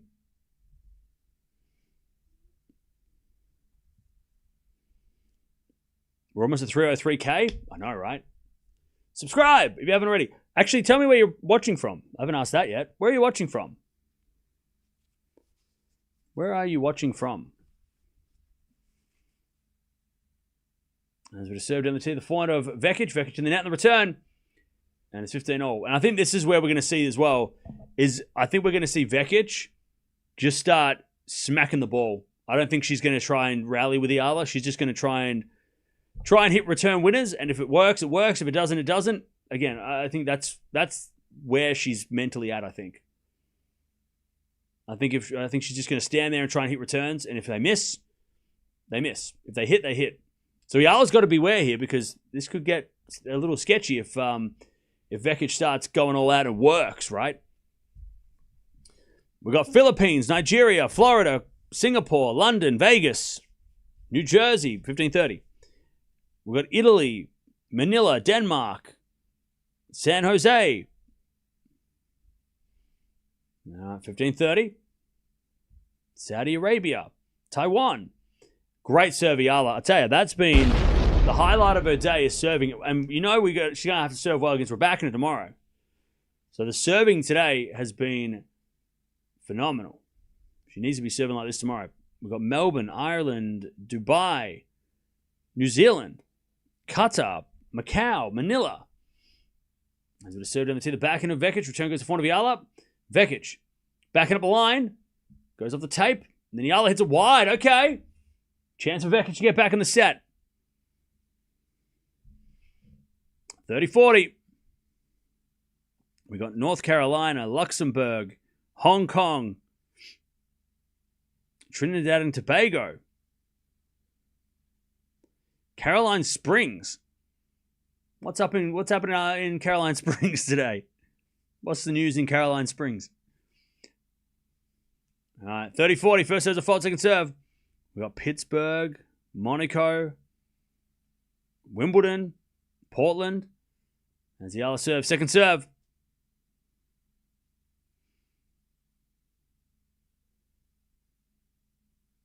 Serve into the forehand of Vekic. Return goes to the forehand of Eala. Vekic. Forehand inside out to the forehand of Eala. Vekic. Another forehand to the forehand of Eala. Vekic with the backhand. Into the backhand of Eala. Vekic on the stretch gets it. As Eala backhand again, the forehand of Vekic. Eala backhand again. To the forehand of Vekic. As Eala up the line. As Vekic gets there with the backhand. Eala forehand again to the backhand of Vekic. Into the forehand of Eala up the line. That's a good shot. Vekic can get there. With a forehand. Come to the net but overhit it. And Vekic, unlucky. Deuce. Eala hit the tape and Vekic just couldn't recover. We've got Scotland, Malta, Kazakhstan. She just overhit that one. And a big apology from Eala as well. She's like, yeah, I didn't mean to do that.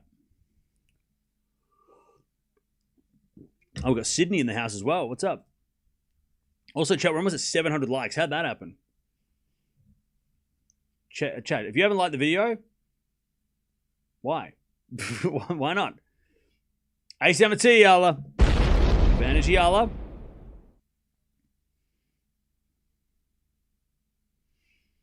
All right, advantage, Eala.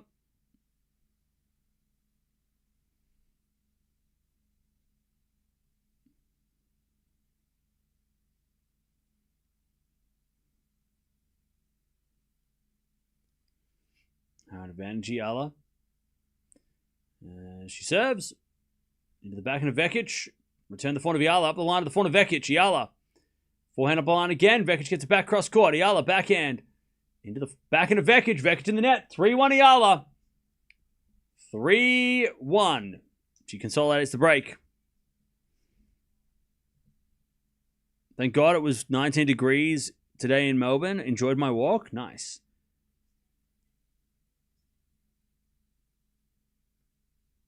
All right, 3-1. Eala consolidates the break. Vekic is starting to get frustrated.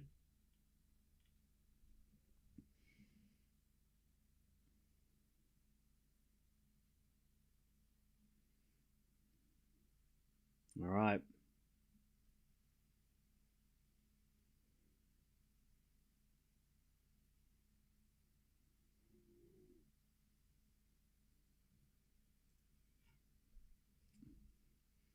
All right, here we go. Vekic to serve. Into the forehand of Eala. Return goes out. 15 love.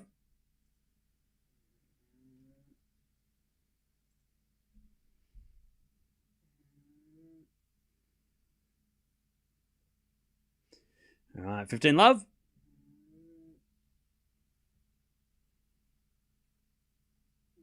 As it a forehand now goes out by Eala. 30 love.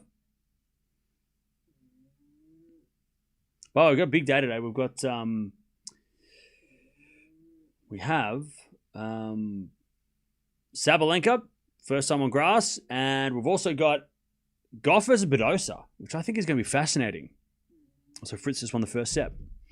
All right, 30 love Vekic. As that goes off the tape, and in from Vekic, gets a little lucky, 40 love.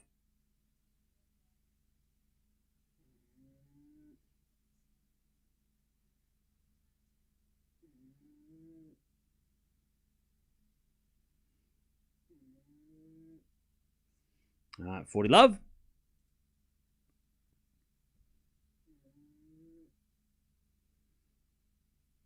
As we get a forehand now from Vekic. Eala up the line, but Vekic with a lovely volley.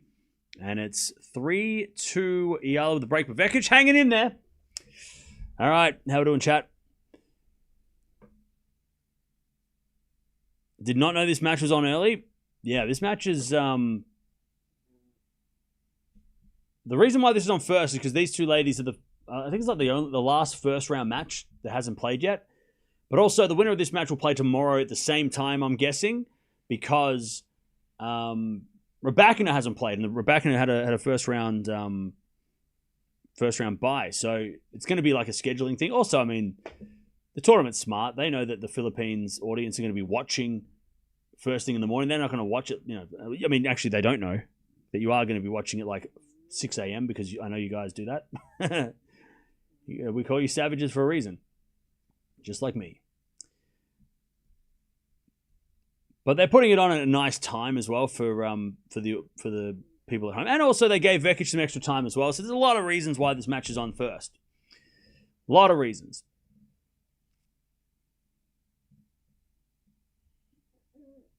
Believe it or not, Eala has 6 aces. I do believe it because I've seen it with my eyes. All right. Let's see if Eala can keep this break. Let's see if Vekic is going to dig in here.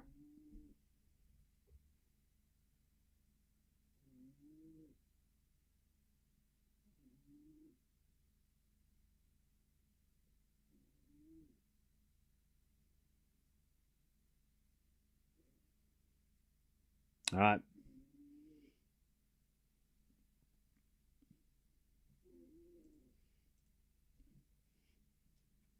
Back to Eala. If Alex made it against Vekic, what are the chances against Raducanu? Look, Raducanu is definitely a step up from Vekic.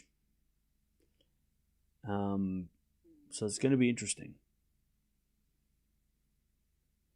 As Raducanu returned the forehand of Eala, backhand out from Vekic into the net, 15-love.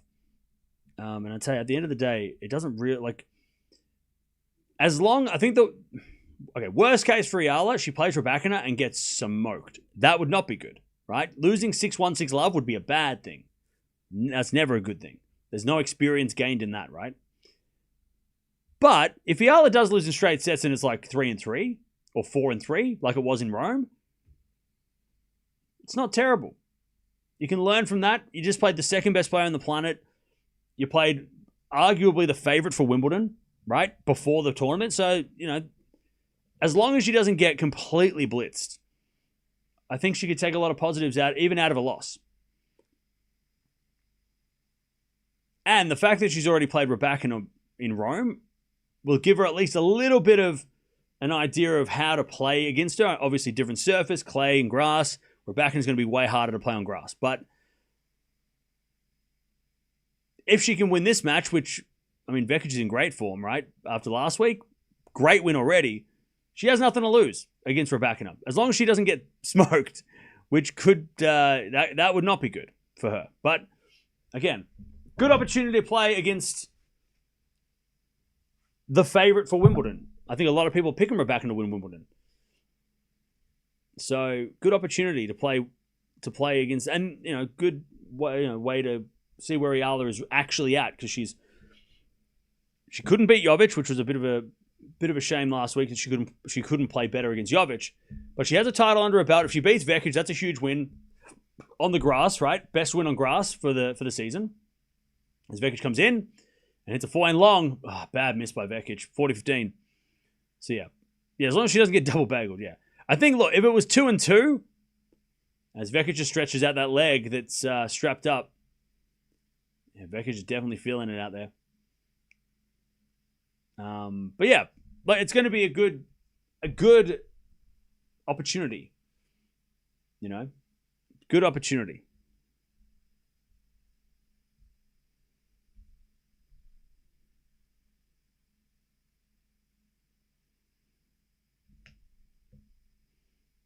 All right.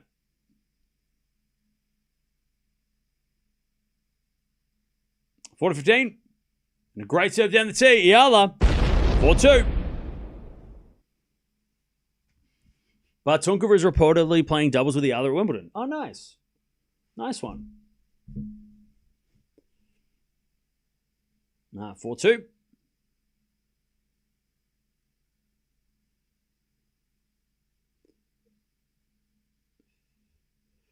By the way, chat, speaking of matchups, what's a matchup you want to see at Wimbledon?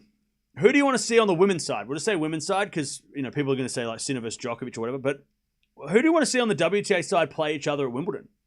Which matchups do you want to see? There's a backhand from Eala into the forehand of Vekic. Eala forehand on the stretch. Vekic back up the line. Too good. And Vekic puts her hands in the air because she finally wins one of those long rallies. 15-love. I want to see Swiatek Raducanu at Wimbledon. Former champs play each other. I feel like that'd be such a fun match. I don't know if that would have to be a semi-final, but that would be a great matchup. I would love to see that. Jovic Andreeva? Ooh, okay. 15-love. Coco versus Iga? That'd be fun. That could be a quarterfinal, right? Swiatek Osaka? Ooh.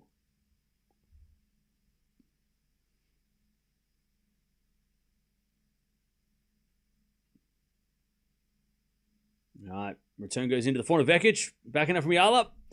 Into the backhand of Vekic. Eala forehand on the stretch. Vekic backhand cross court goes wide. 15-0. Score update. It's 15-0.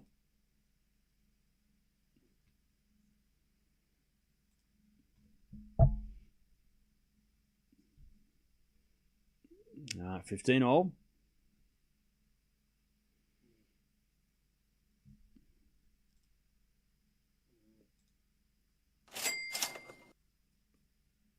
Beer. Thanks, Cams, for Alex. Cover. Rooting for Alex, we. No worries. Thank you for the donation. As with a fault, second serve.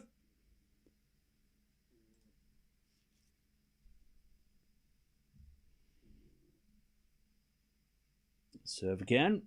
Into the forehand of Eala. Return the backhand of Vekic. Eala inside out forehand goes wide. 30-15.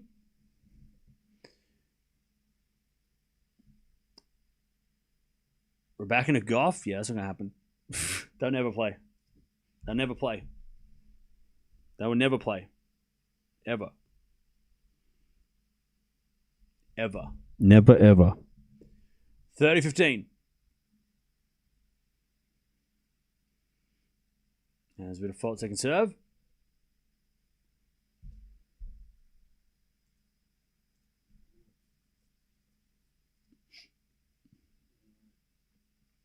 As the return goes into the forehand of Vekic, backing up from Eala up the line.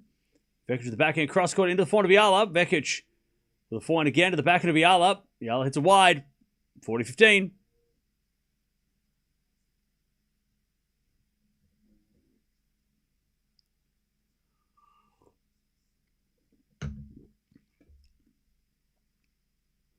Sabalenka Raducanu, that'd be a fire final.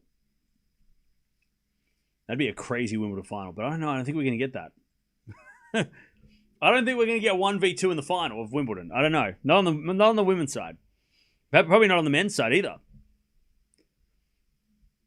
Back at return goes the forehand of Vekic. Vekic is the wide. Great return, Eala. 40-30. 40-30. By the way, chat, we're almost at 1,000 likes. Come on now. Let's get to 1,000 likes. Might be the first match on grass we get to 1,000. 1,000 likes first time since probably since the French Open final. As Eala hits a wide, Vekic just keeps hanging on. Let's see whether or not Eala gets a little nervous and Vekic can try and fight back here, but this set is going way quicker. Already 29 minutes of 7 games. Way faster this second set. Serena versus anyone in singles, would love to see it. Yeah, I said this earlier in the stream. I don't think... listening to Serena get asked questions about playing singles, she did not seem interested. Serena did not... unless she's downplaying it so that she can announce it and be surprised. But she did not look interested at all when they were asking her questions about singles. She was just like, do you want me to play singles? And then the guy's like, yeah, I want you to play singles. And she's like, okay, maybe. But she did not seem like it was again, I think Serena's come out of retirement to play with Venus. And Venus is going to have, her farewell tour. And Serena's going to be there for it. I don't think this comeback's not about Serena. It's more about Venus, I think. I think that. Venus hasn't announced anything, right? But that's how I don't think it's more about Venus than Serena, I think. Serena's coming out of retirement for Venus. And Venus is probably going to get that last wild card, announce it at the final Wimbledon, and then talk about the farewell tour. That's probably that's how it feels like. But if Serena gets a wild card, then you got to think, okay, well, the Williams sisters are not retiring at all. They're going to play for a while. But if Venus gets the wild card, then I reckon it's her last Wimbledon. They'll finish at the US Open together. That'll be the final Serena-Venus tournament. You know what I mean? That's how I think, unless they play the Olympics in 2 years. But I don't know. She just didn't seem interested. But again, I would love to see Serena play singles. But she was just answering the questions like she really didn't want to play singles. Her vibe of didn't really scream, yeah, I want to play singles.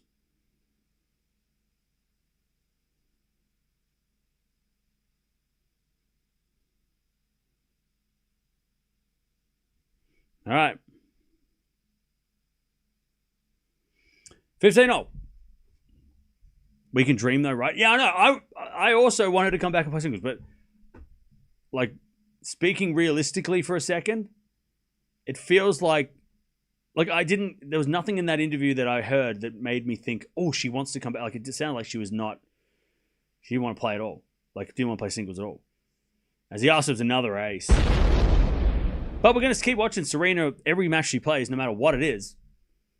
She's apparently playing. So I read somewhere, and maybe it was wrong. Maybe it's a rumor, but I read that she was going to play mixed doubles with Alcaraz, which is insane. But I don't think that's going to happen officially yet. I don't think Alcaraz even knows if he's coming back yet, but when he's coming back yet. But I did read that, like, probably a massive rumor that somebody made up, but. That would be kind of crazy. Anyways, forehand return, the backhand of Eala. Forehand from Vekic again, the backhand of Eala. Vekic with a forehand up the middle. Eala with a forehand inside out winner. Eala just hitting so clean, 40-15. Eala is so good. After those first couple of games where Vekic, had a bit of a hot start, Eala has just been able to read the Vekic game and play so well.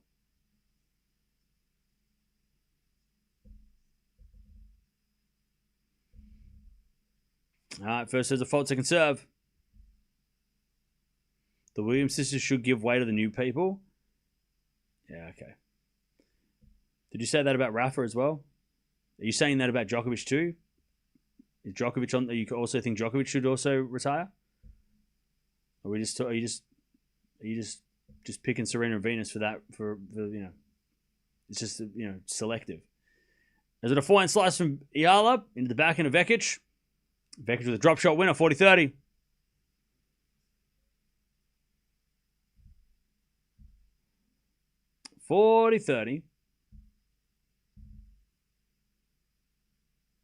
Eala wins over a Queen's Club champion potentially is a great mental boost. Oh, yeah.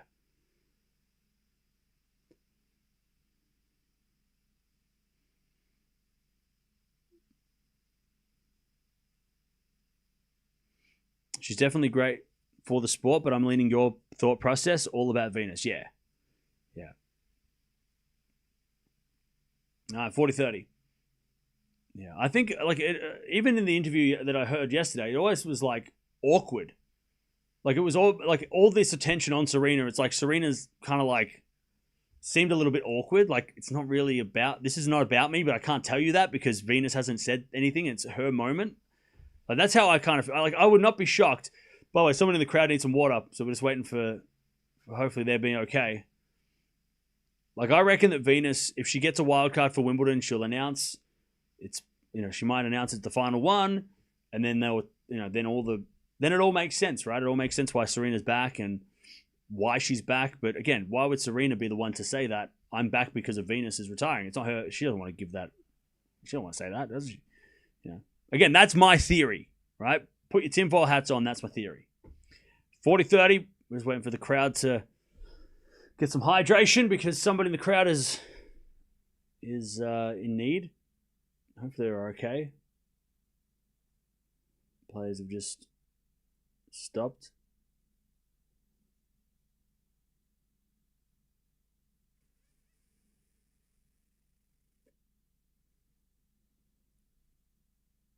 %, she would have smiled all girly and said, wait and see. Yeah, I think Serena would have teased to come back in singles more than just being like answering the question with a question. Like her responses were very much like, do you want to see that? What do you want? Like, what do you think? And she was like saying like, I haven't played that much. Like she wasn't really like, she was kind of like shutting it down without saying no. She wasn't kind of like entertaining the idea, but she was also not like, saying I'm not going to, but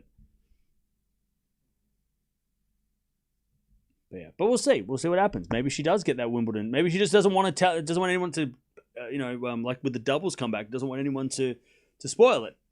And she wants to keep it a secret. And then surprise, I'm playing Sabalenka in the first round of Wimbledon.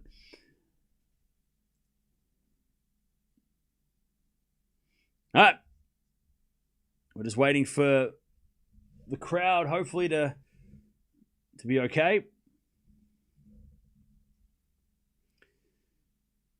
Big point coming up here. 40-30. Serena is back. WTA needs audience.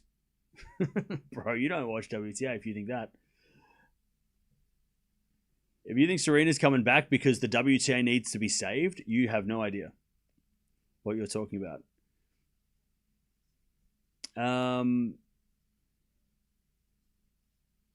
Yeah, someone in the crowd is just needing some medical attention. It's hot, even though it might not be a hot temperature. It's still in the sun. Sitting in the sun is dangerous. So make sure you stay hydrated. Stay hydrated.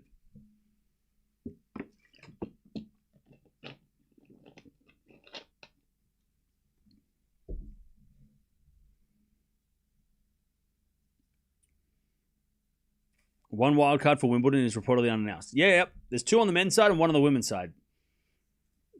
And I think that last one is... my guess is it's for Venus.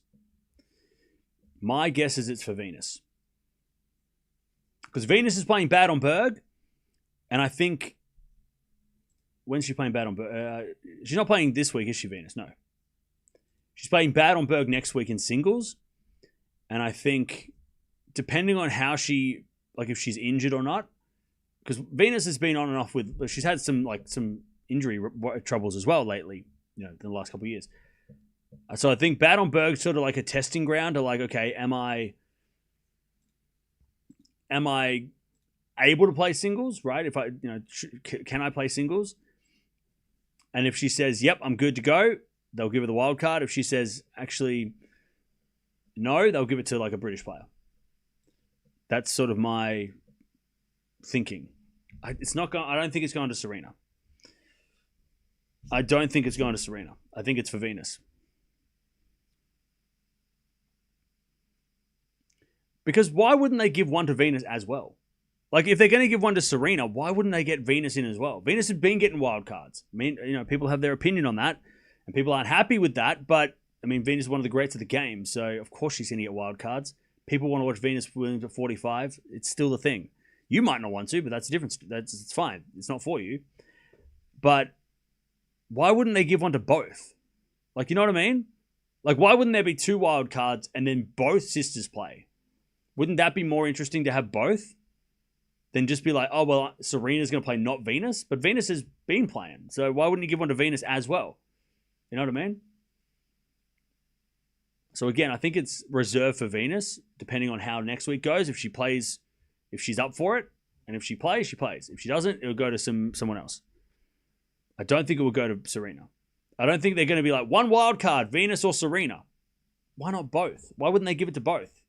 Like, that would be crazy for Wimbledon to not give both a chance to play the singles. So I don't think Serena's playing singles. I think it's Venus or a British player. Do you watch FIFA? Yeah, I've been watching the World Cup.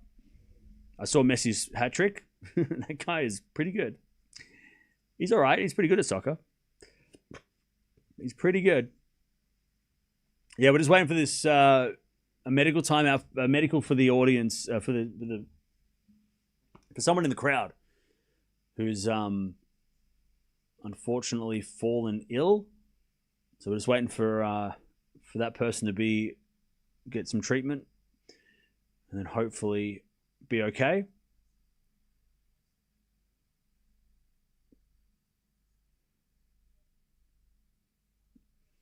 I tell you though, this is a very good moment for Vekic because Eala looked like she was starting to cruise towards the finish line.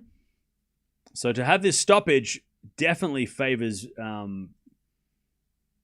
Vekic a little bit, but it depends on this next point. If Vekic can win this next point, then game on.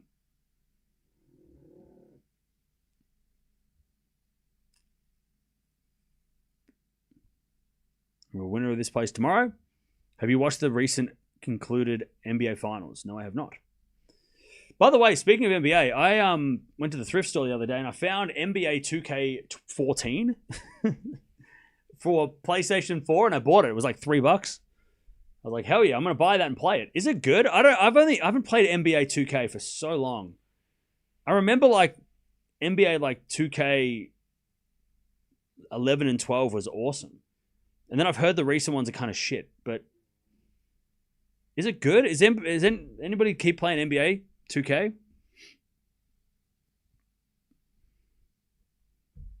So I got 2K14. I looked it up and it's okay. Oh, it's goated? Oh, okay, good. So it was a good find. It's a good one? Hell yeah, I'm going to play it. Because yeah, I played I played the one where they had like the I think it must have been 12. 2K12 or 13 on the PS3. That was the last one I played.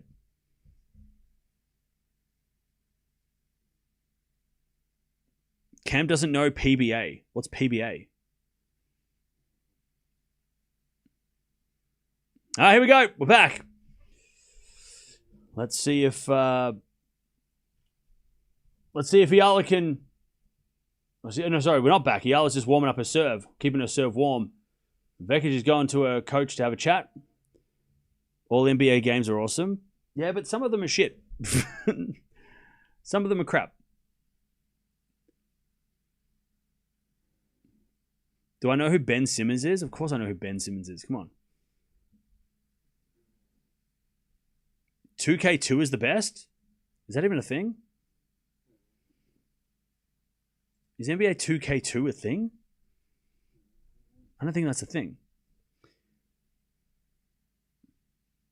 Oh, the Philippines Basketball Association. No, I have no idea. I don't know what the PBA is. I know that basketball NBA in the Philippines is huge, though. I know that. I know that much. NBA 2K14 is really good. Okay, sick. Because, yeah, I found it, and I was like, PS4? It's hard to find PS4 games at the thrift.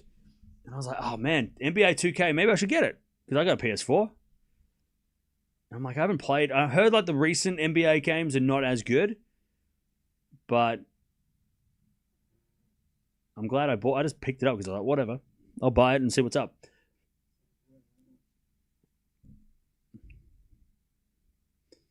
It's the oldest league in the world? Damn, okay. Talk about the match. What's happening? Oh, okay. I'm sorry. Sorry, I'm sorry. We were just having a conversation. I'm sorry. What was your question? There's a medical attention to the crowd. We have nothing's going on. There's no one's playing anything. 40-30. All right. The medical team are just taking that person to the shade to assist them.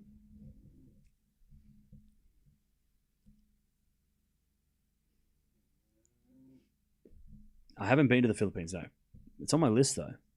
Am I watching State of Origin? I am not. All right. Yeah, I was going to serve. Big point here. Vekic. Can she get back the momentum? Return goes in the net by Vekic? No, she can't. All right, 5-3. 5-3 Eala. She's one game away. NBA 2K was a thing? That's crazy. 2K2 was a thing? Crazy. All right. Yeah, I used to play NBA Live on PlayStation 3. I remember I was thinking about it today. My first ever... I remember I got a PlayStation 3 and it came with the World Cup 2010 South Africa game. I remember I played that so much. World Cup football 2010. Like it was like a bundle pack, and I remember I bought it. I saved up for it, and I bought like a PlayStation 3 that came with it was the South Africa World Cup edition, and I played that game to death. Love 15. As the backhand return goes in the forehand of Vekic, backing up from Eala, goes long. And it's 15-0.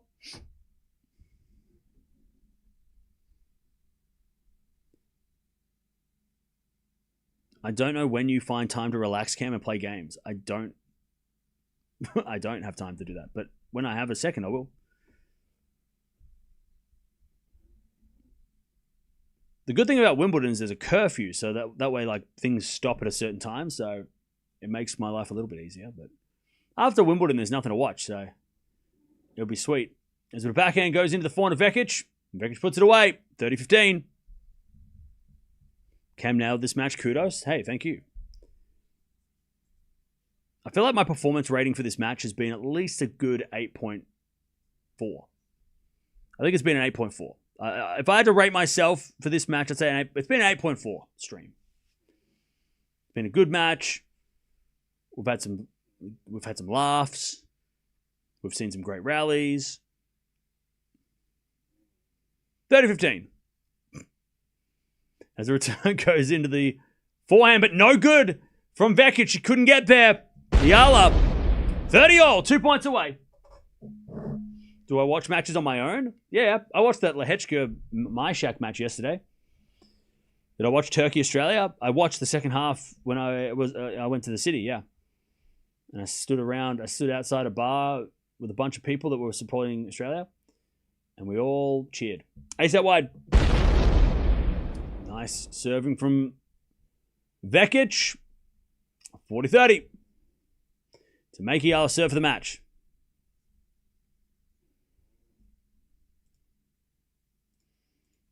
All right, 40-30. There's a return. Nope, that's a fault.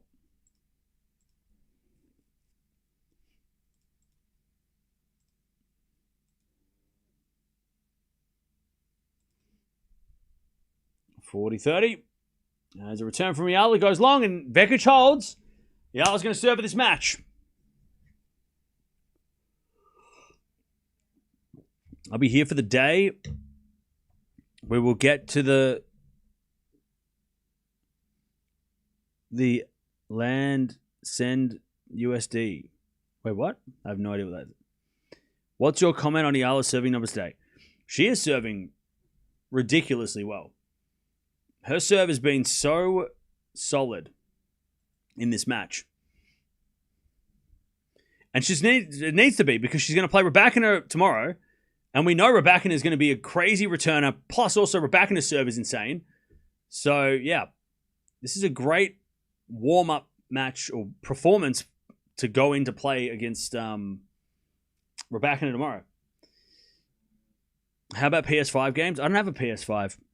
I am... what's the word, chat? What's the word? I am... What's that word I'm thinking of? Yeah, I don't have a PS5 because I am... Come on, chat. You know what I'm saying? I am... What's the word? What's that word I'm looking for? I can't think. I am... Don't worry, it'll come to me soon. Cheap. So I don't want to buy it. I'll get like a $200 one in 5 years. I'm cheap. And I don't want to justify paying hundreds of dollars for a console. I'll wait until one just like washes up on the shore or find one at a thrift store or something. I'm cheap.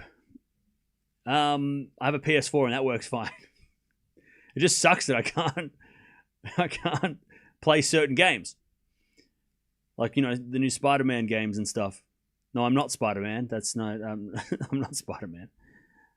I just don't feel like spending money. All right, love 15. Great return from Vekic. All right, love 15. I'm cheap too, yeah. I mean, I bought my PS4 during COVID because my friends all were playing Red Dead Redemption, and that's the only way we could hang out. So I bought my PS4 for $50. And it still works, which is great. So yeah, thrifty, stingy, frugal. Yeah, all of those words. All of those words. All right. Return from Vekic is the winner. Ooh. Okay, love 30. Love 30. Little chance here for Vekic to get back on serve right at the end.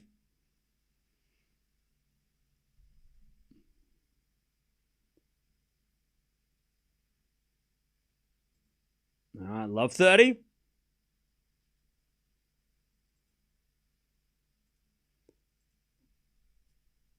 We get a fault second serve.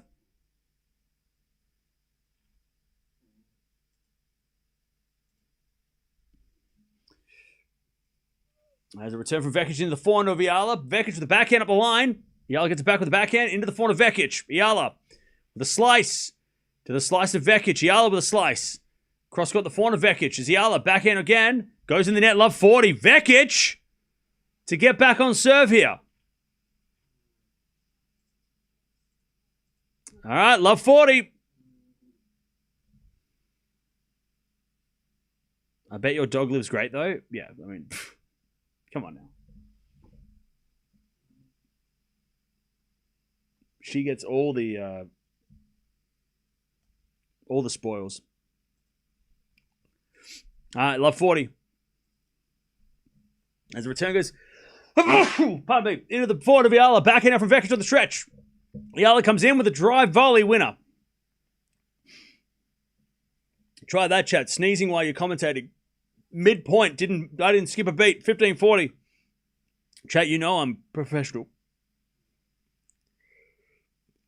I maybe missed one shot with a sneeze. Didn't skip a beat. 15:40. Still break points here for Vekic. As the backhand return from Vekic goes in the forehand of Eala. Up the line to the forehand of Vekic. Vekic in the net. Remember, Eala was down love 40 in the first set and came back to win it. 30-40. Still break point for Vekic. It's not your first rodeo, exactly. It's my second, third, fourth rodeo. 30-40. As Eala serves again. Into the backhand of Vekic. Eala, forehand. Behind Vekic, but Vekic stays home and gets a backhand. Now Eala goes up the line. Vekic on the stretch. As Eala, backhand again to the forehand of Vekic. Into the backhand of Eala. Vekic. Backhand cross court. Eala gets with a forehand. Now Vekic with the backhand on the stretch. Goes long. And Eala gets a deuce. Good fight. Very good fight from Eala. All right, deuce.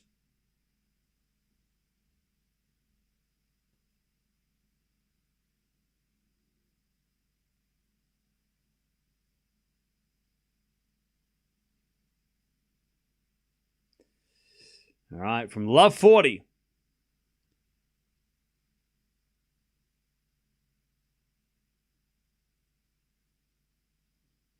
As we get a fault. Second serve. That must have increased your performance rating to an 8.5. Yeah, the midpoint sneeze. All right, second serve. Into the forehand of Vekic. Return up the line to the forehand of Eala. Cross court the backhand of Vekic. Eala forehand again to the backhand of Vekic. Up the line now to the backhand of Eala. Eala in the nets. Okay. Advantage Vekic. Is it 6 or 7 years running, Cam? I mean, yeah, nearly 8 years. Which is a long time to be doing something. Breakpoint Vekic. To get back on serve as Eala hits a great serve down the tee. I'll tell you, her serve today has been the most impressive part of her game for sure.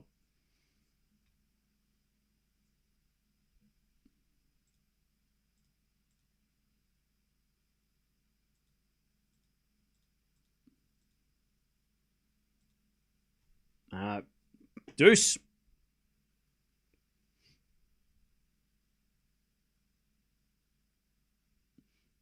She serves an ace and we get a match point.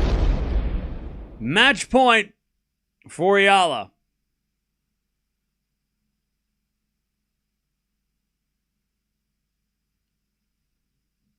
To take her spot against Raducanu in the second round.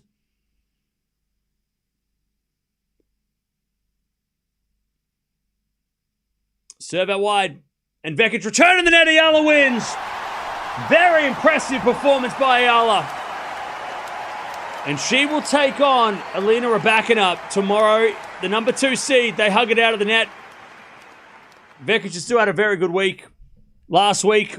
And even though she had opportunities, she probably really had opportunities to get some breaks. And especially, in the first set, that was a big chance for Vekic to take that first set. Couldn't take it. And Eala gets it done. And Eala's serving was so good. She's going to need all of that and more tomorrow if she's going to be any chance of taking out Raducanu. But I'll tell you, it's going to be an interesting matchup tomorrow.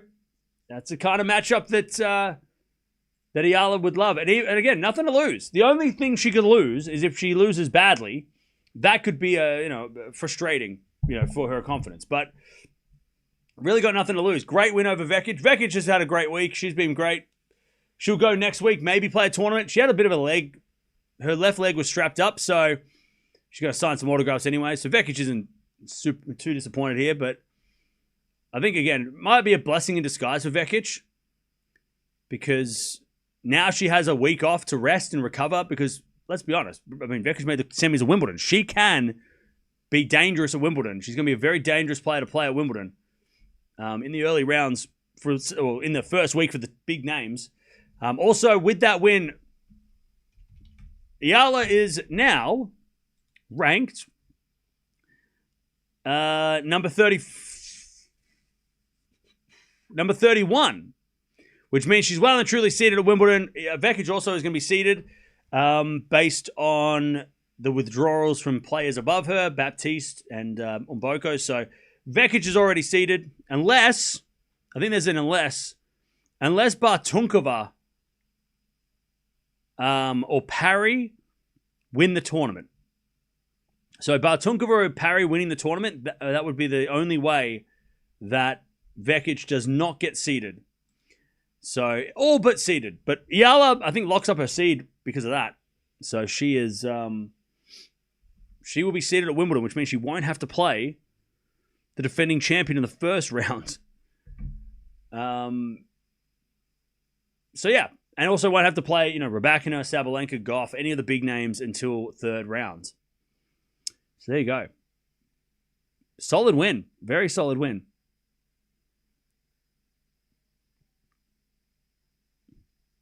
Vekic looked tired today. Yeah, look, Vekic clearly was... Again, I said this at the start, or during the match. I think the reason why Vekic played is the reason why most players try to play this week. Because it's the last chance. Because remember... On Monday, whatever the rankings are on this Monday, that's what the seeds are going to be at Wimbledon. So this was the last opportunity for anyone who is trying to get seeded at Wimbledon to get seeded because next week, if you play next week, that doesn't count. So I think Vekic came here to try and secure a seed at Wimbledon. And had she have already secured that, she wouldn't have played. Or if she wasn't in the running to get one, she wouldn't have played. So I think the only reason Vekic came here was because of that. Trying to get seeded for Wimbledon. And I think she has. It would be very unlucky if she didn't. She needs Siniakova to beat Pegula now, and she needs Bartunkova to probably win the title to get kicked out. So Vekic should be seeded. She'd be very unlucky not to be. But again, I think Raducanu was another one, right? She was meant to be playing Nottingham. She pulled out of that. But she's already going to be seated at Wimbledon too. So she didn't need to play next week or this week to play, right? So, yeah. And Eala, I'm pretty sure, is locked into the seeds of Wimbledon as well. All right. GG's.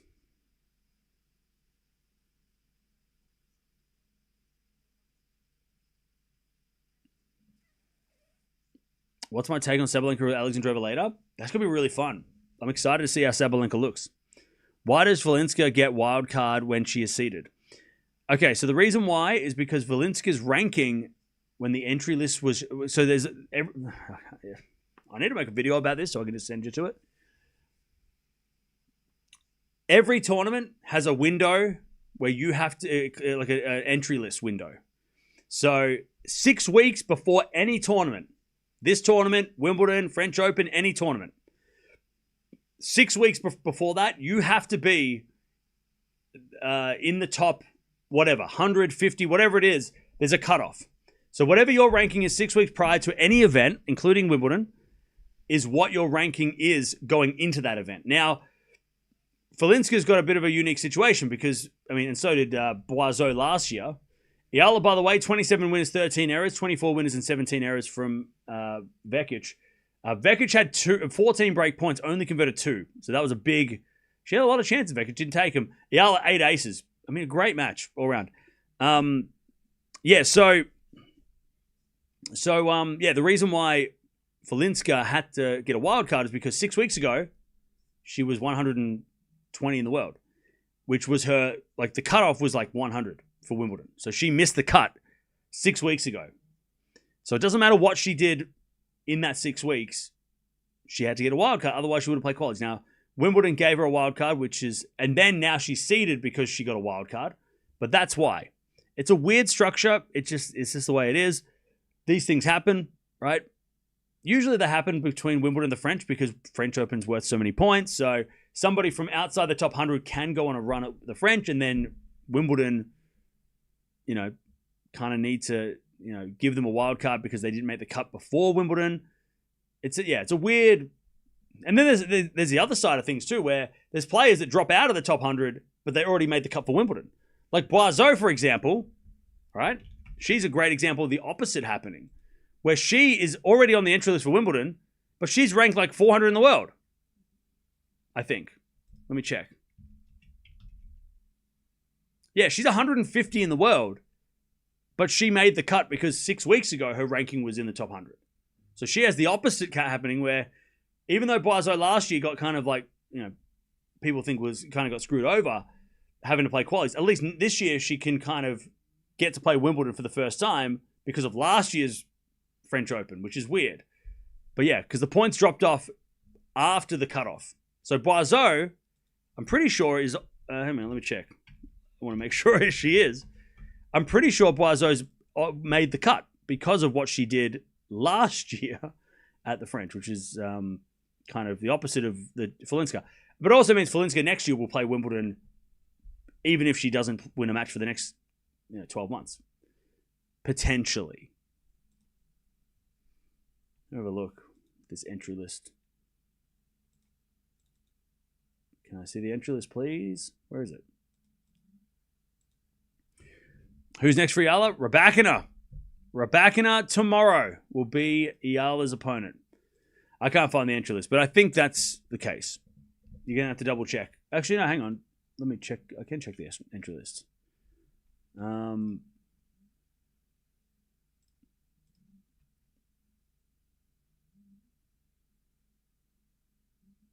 I can't see. I can't see Boiseau on the entry list at all, so I don't know.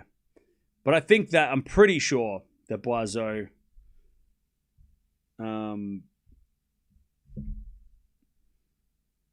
made the cut this year for Wimbledon. All right, now. We've got Gauff Badosa coming up later, which is going to be crazy. And then, of course, Sabalenka is coming up later. If you are leaving, don't forget to sub on the way out. There's some decent matches still today on the women's side. Yeah, we're going to be watching a bunch of them. Don't worry. We are going to be covering a lot of them. She's playing in Bad Berg too. Are you talking about Eala? Yeah, Eala's playing Bad Berg.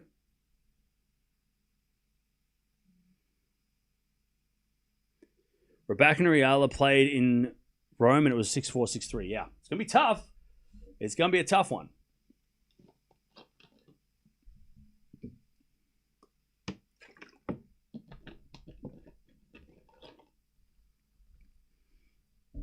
Eala did Raducanu a favor by knocking out Vekic.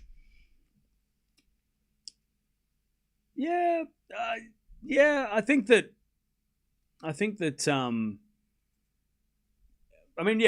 would have rather played Eala than Vekic. I think matchup wise. I think she feels like she'd probably better match up against Eala than Vekic because Vekic is dangerous. We know how to. Look at the Sabalenka Vekic rivalry. That's a crazy head to head. Yeah.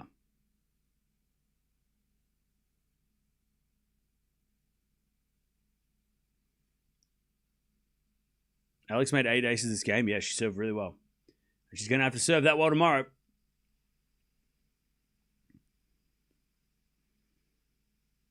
Thanks for streaming, Alcaraz, Fonseca. New players, matches, appreciate it. No worries. No worries.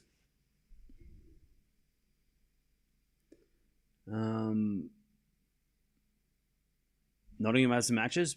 Yeah, we'll keep an eye on that as well. By the way, we got to 1,000 likes, which is crazy because I didn't even focus on that. Live rankings say that she's 34. Today's matches doesn't seem to make a dent. It hasn't updated yet. The live rankings haven't updated yet. Yeah, no, she... Oh, did it update? Or maybe it did update. Either way, 34 is enough. She'll be fine. Like I said, unless Bartunkova wins the tournament. I don't think it's updated because I think this is the same as when I looked at it this morning. I think it still hasn't been updated.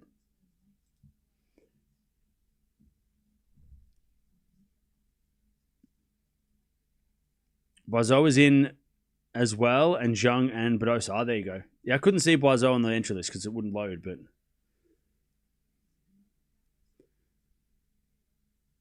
Why did Eala not get points for the first round as win? She should have got points. She would have got 10 points for the first round. That's usually the situation. Do you think Demonor can beat Chapo? Yes. Vekic is under the Eala curse. Yeah, it's a bit like that, isn't it? I tell you what, Sinikova taking on Pegula is kind of fire. Pegula needs to get some wins. No points were added? Yeah, so it's just a glitch. They haven't added any points. Because if I look at the point situation, for winning a first round in this tournament, she should be getting 10 points, which will give her enough. Should be enough to overtake... Oh, actually, hang on.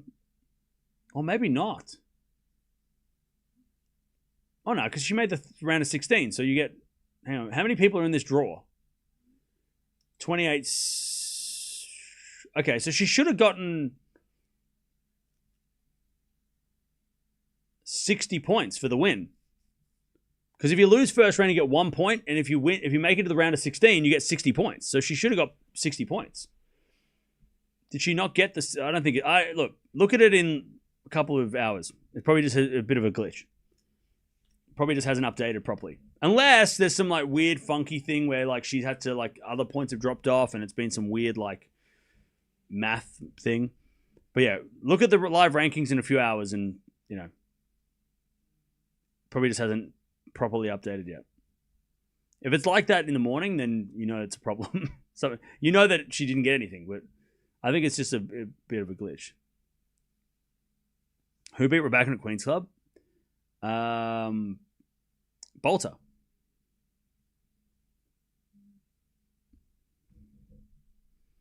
Bolter was the winner. By the way, Pegula, Sinikova, winner plays either Mukova or Keys.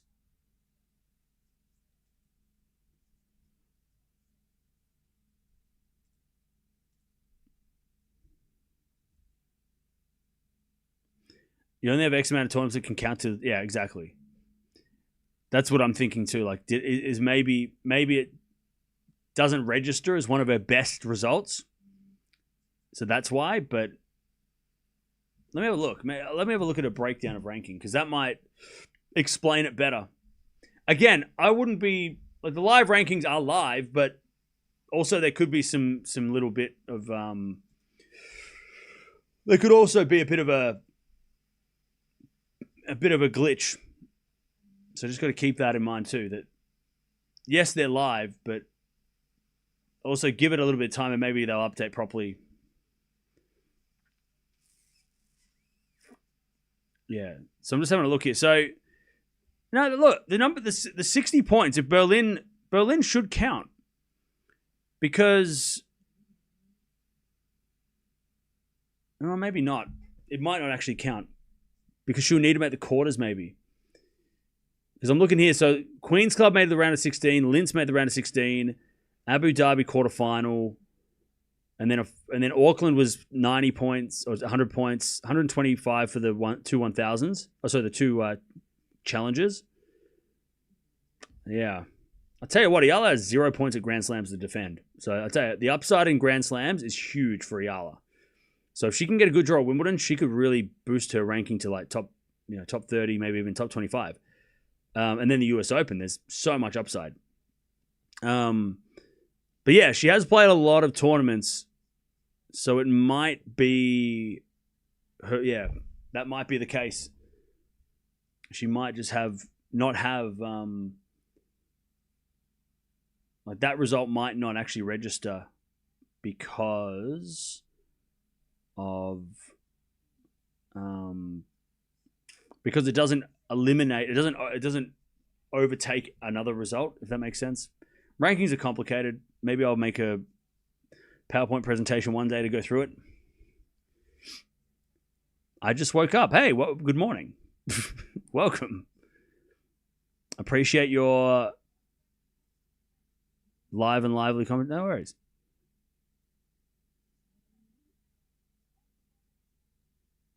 Eastbourne points go off next week, so that doesn't count towards her seed.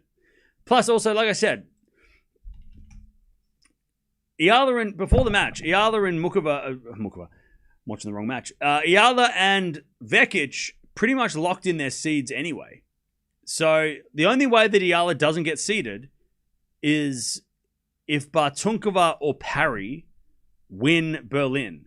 And the chances of them winning Berlin, considering it's got like Sabalenka, Bagula, Gauff, Svitolina, Raducanu, like all these killers, the chances of those two winning is slim, right?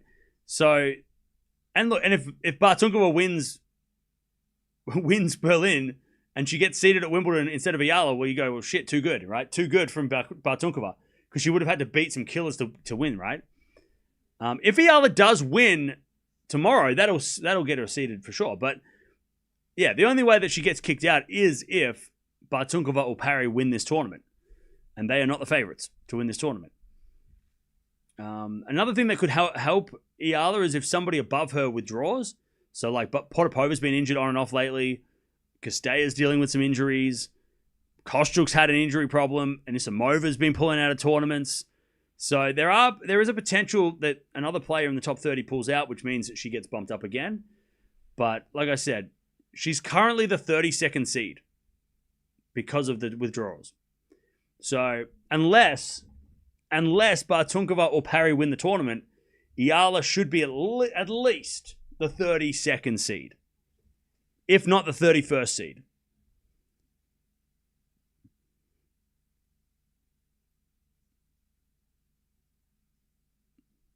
Yeah, but look, Eastbourne doesn't matter because Eastbourne is next week.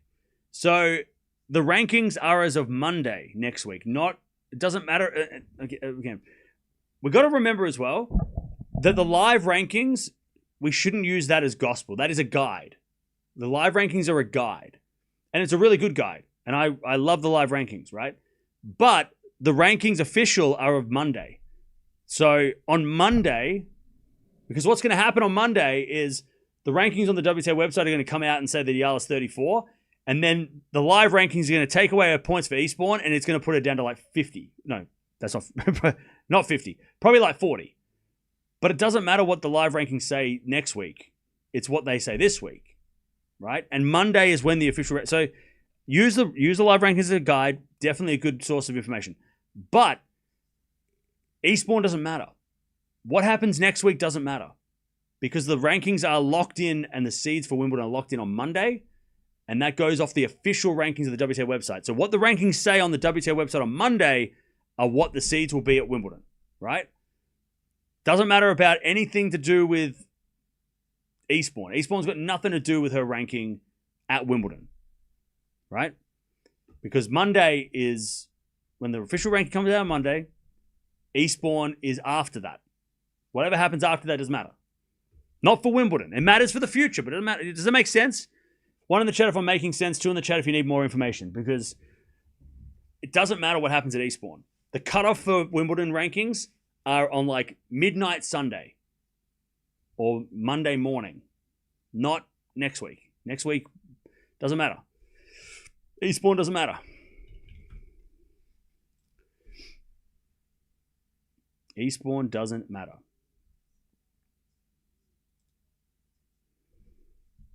Put on the Fritz match. Fritz's match is almost over. It does make sense? Okay. And rankings are super... there's a lot of... you got to do a lot of mental math. Definitely not simple.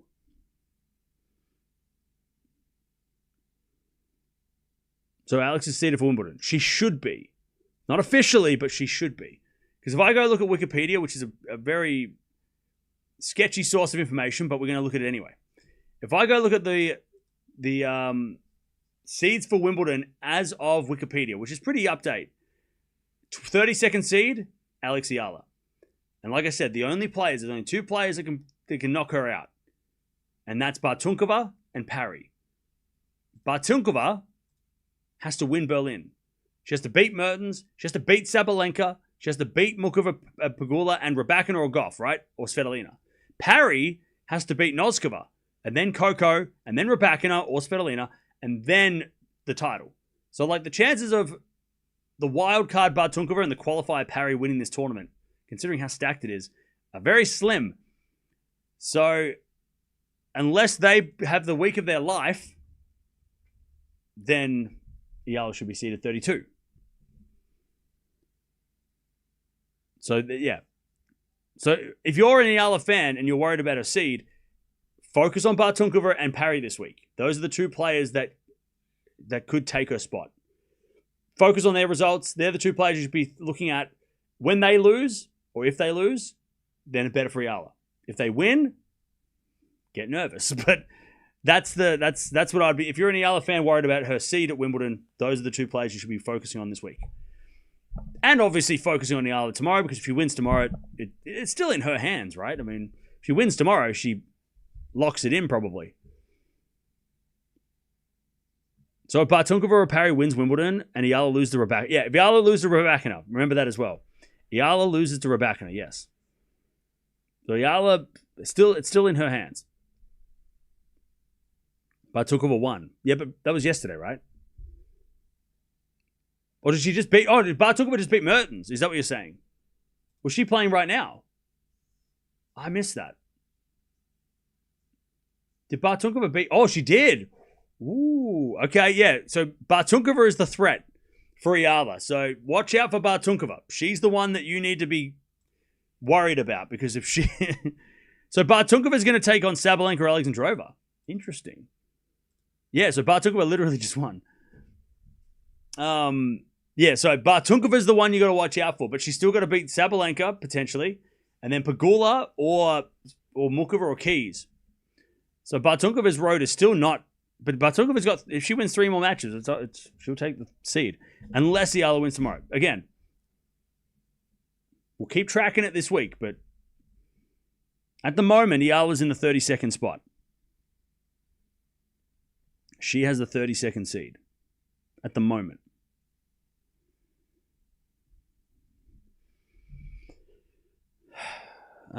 They got the same chance of winning Berlin as Vekic had winning London. And she did win London, that is true. Oh, wait, she did. Bergs and Fritz match banger? Nice. Enjoy that.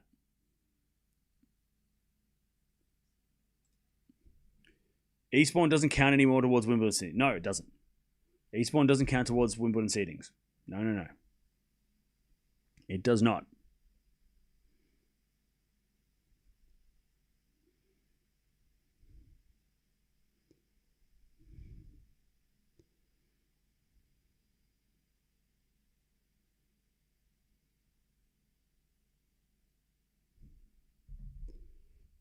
No.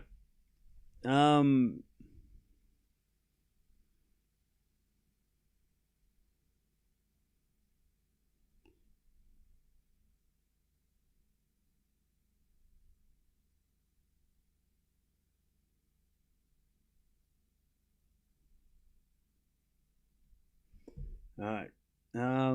Why is everyone hyped up about the Williams wildcard at Wimbledon? Just doubles. Are you actually asking me a serious question or what? Come on, what a silly question. Come on, you know that. Come on, you don't need me. Do you really need me to explain that? Come on now. What are you talking about? I don't understand. What do you mean? It's the Williams sisters, one of the greatest doubles team of all time. It's one of the greatest player of all time. So, come on. Come on. You know why. Don't act stupid. Come on. Just because you're not hyped doesn't mean you can't understand why. Come on. Come on. I know you don't like Raducanu, but come on. You're better than that. Don't act dumb. Wimbledon seeding cutoff is Monday. Yes. Nottingham does count. Yeah. Nottingham counts. Yep. How about Mboko and others already withdrawing? Yep, they've already withdrawn. So if Eala wins tomorrow, she's seeded. She could lose tomorrow and still be seeded. Yeah. I feel like I'm explaining this the same. Like, I can't explain it any better. I don't know how I can explain it any better. Like, it's still up in the air. Like, she's not locked into seedings yet, but we will track it. But I'm pretty confident she'll be seeded. If Siniakova loses today and Eala wins against Raducanu, Eala locks in a seed. Well, that too, yeah. But Eala could lose too, and it doesn't matter. Siniakova could win, and it doesn't really matter. It doesn't make a difference. Or it might not make a difference. Did Pegula get a new coach? And I know tomorrow I'm going to be answering these same questions. So just make sure if you know the answers, don't bring these questions tomorrow because other people ask them and I'll have to answer them again and again and again and again. It'll all make more sense by the weekend. Yeah, the battle for the 32nd seed. That's it.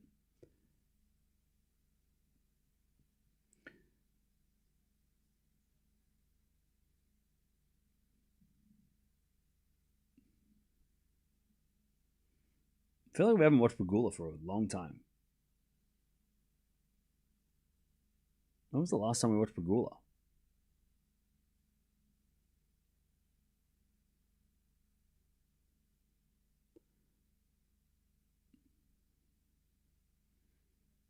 What does she need to do to lock the seed in?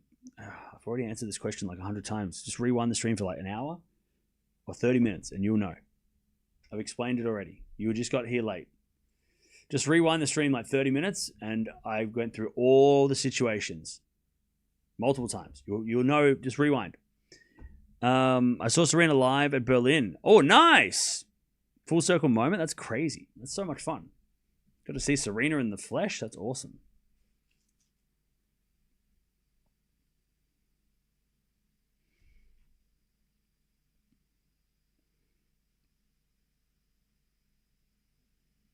Are we watching Berg's Fritz? Nope. I will after this, but we're not watching it live. Ostapenko going to be a wild unseeded player. She might be, but if somebody pulls out of the top 30, she might get seeded though. So, there's also that opportunity, right? Someone Siniakova and Bartunkova to drop in Berlin. Wait for someone. Okay.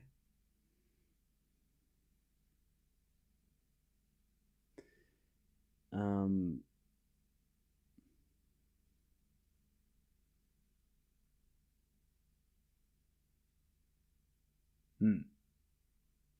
so sad for Mboko and Baptiste. I know, right? Baptiste one was horrible. The Mboko one was just like... Yeah, the Mboko one kind of sucked too, though.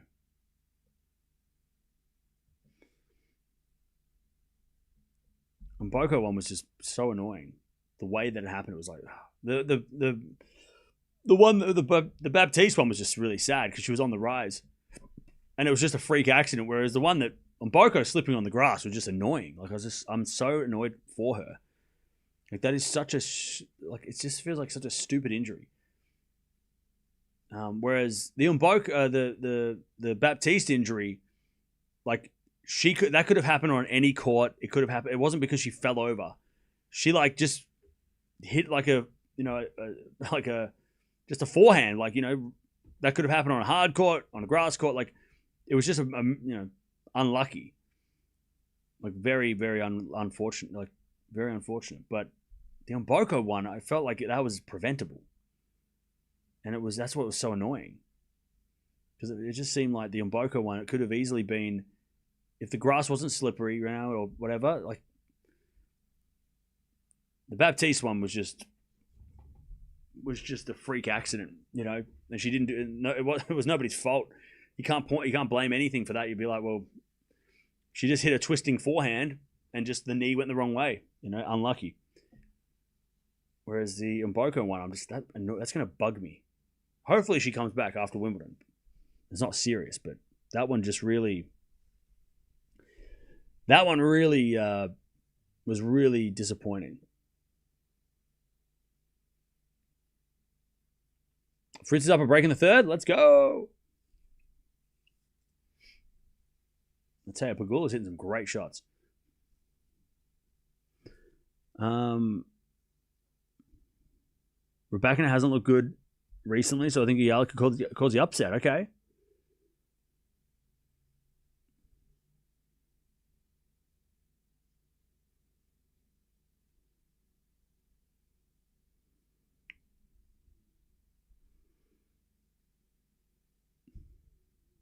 I have tickets for today too, but unfortunately I'm going to miss Pegula and Gauff match due to work, but I hopefully make the Sabalenka match.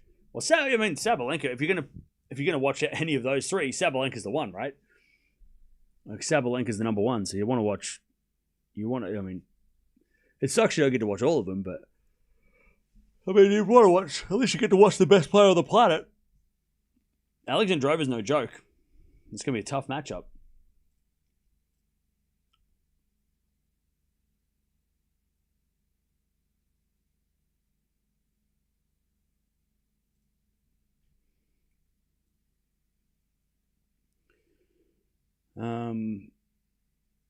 Now, 1 second, chat.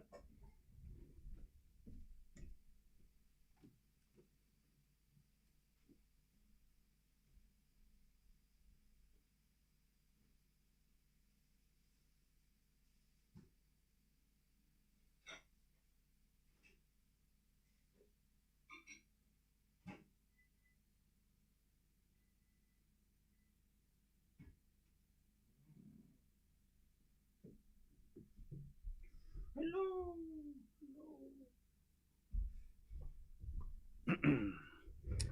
Excited for Sabalenka, Alexandra Eala? Yeah.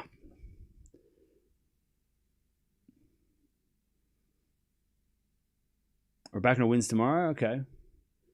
Well, I think it'll be an interesting match. I think Rebecca should win tomorrow, but I think it'll be interesting. I think it'll be a good opportunity for Eala.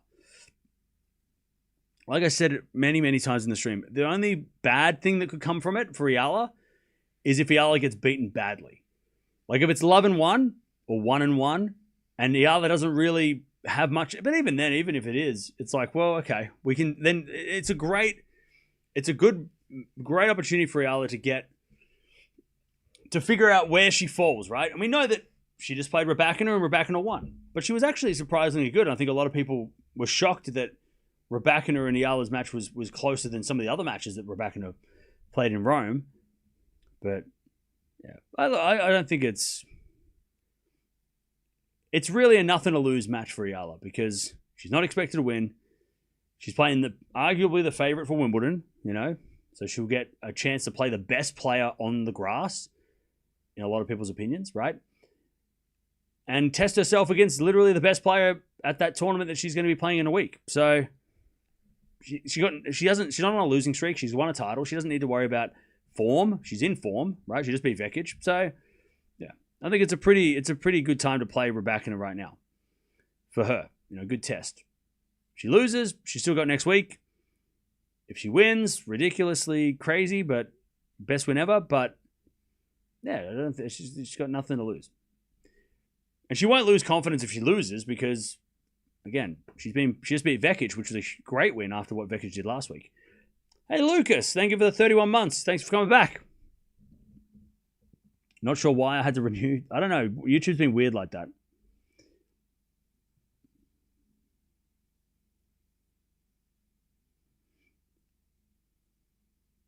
I explained why Falinska also... You just got to rerun the streams. I've talked about the rankings for like an hour. Just rewind the stream. Unpopular opinion, I don't think Raducanu's good on grass. I'll tell you what, popular opinion, Zanos hates Raducanu. That's a popular opinion and very well-known fact. You got to change your name to Raducanu Disliker because everything you say about Raducanu is basically... it's just invalid. So like you saying that is not unpopular opinion, it's just not a surprise to any of us. You should just not talk about Raducanu. Well, it's kind of annoying. Like, we get it. You don't like Raducanu. Okay, you're not going to say anything nice about her? Cool. Okay. Then don't talk about it because it's annoying. Only Bartunkova and Parry have a chance. Yes. We're moving on from the seeding situation because we've spoken about it enough.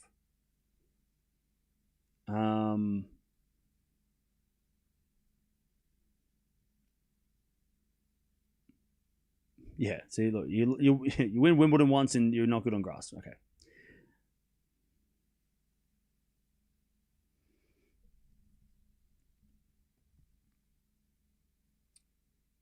Predicting at least one commando die for Fokina. Yeah, he does like to jump around, doesn't he? But Gauff's got the break, by the way. We've got a couple hours. We've got probably another 2 hours until Gauff plays anyway, so we've got some time. Just having a look. So Chapo versus Demon is on soon. Fritz is serving. Well, he's up a break in the third. All right. It's all happening. Cam Euro and Eala fanboy. Oh, good one. Good one. And what do you want me to do? You want me to cry? You want me to fight you in the car park? What do you want? What do you want from me? What do you want me to do? You want me to scream and shout? What do you want? What do you want from me? You want to scream about free speech because you got timed out for doing that excessively last time we watched the other? Like, what do you want from me? You want to cry about free speech? What's up?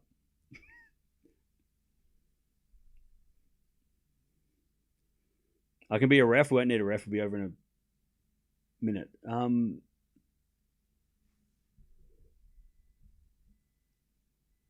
I got attention today. Good for you.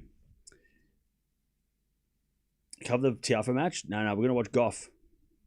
Maybe soon, because Kula might get through this match pretty easily. How many consecutive different Grand Slam winners have there been at Wimbledon now? I think it's like, I want to say 9. I think it's since like Serena, like in the mid-2010s. So it's probably been like 9 or 10, I think. I think it goes back to like 2017, I think. Or was it Kerber maybe? So it's probably like, yeah, but 9 or 10.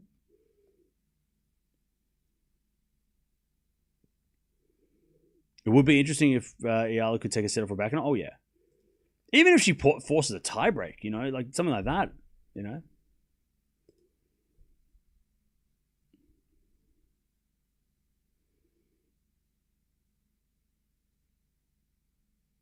Eight aces for Eala is quite surprising. Yeah, it's very good. She served very well.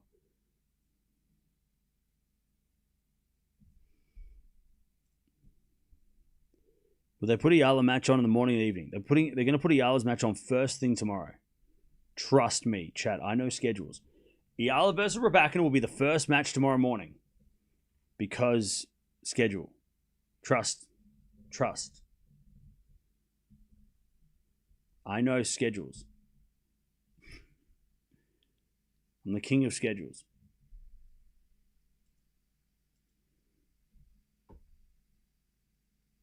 Oh, you're talking about the last 7... Oh, you're talking about the 7 Slam champions, not Wimbledon. Yeah, I think so. I think Sabalenka was the last one to win 2, or like in that last like period of time. Yeah, I think there's 7 different champions the last 7 Slams. I think you're right. Actually, no, I think it's 6. 6. Because it was Sabalenka, Keys, Gauff, Swiatek, Sabalenka, Raducanu, Andreeva. So 6. You think? Oh, actually, Mukovacic might be first. You're right. You might be right. Actually, hang on. You might be right. Mukovacic could be first, and then Eala. But it's definitely going to be one of the first 2 matches. The reason I think it would be Raducanu is because Raducanu hasn't played yet, and they probably want to put her on quickly.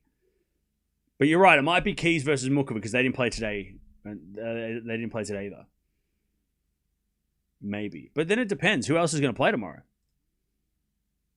So tomorrow you've got Svitolina Lise. That'll be later in the day. Parry Noskova as well, I think, playing tomorrow. But yeah, it could be Mukovacic because Mukovacic haven't played today. They played yesterday, so they might, maybe, yeah. But Mukovacic, I don't know. That feels like I don't know. I mean, maybe they might put that on a little like second for the broadcast, so then Tennis Channel can watch the American, right? And Raducanu does play first thing in the morning a lot. Like she's not one of these players that doesn't get 11 a.m. matches. So it kind of depends on who wants to play first as well, right? You know, I think Raducanu probably wants to play first thing. Maybe. Anyway, schedule will come out later.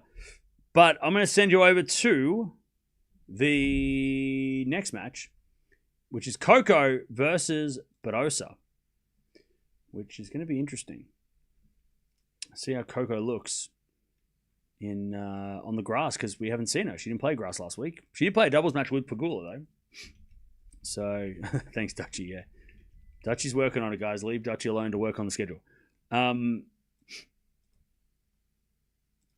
I'll send you over there to talk amongst yourselves until we get back in a couple hours. And then we've got Sabalenka after that.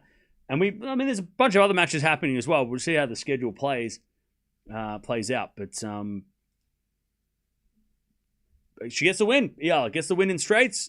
7-5, 6-4. And she is into the second round. She's going to take on Raducanu tomorrow. If you're not coming back later, we'll see you tomorrow.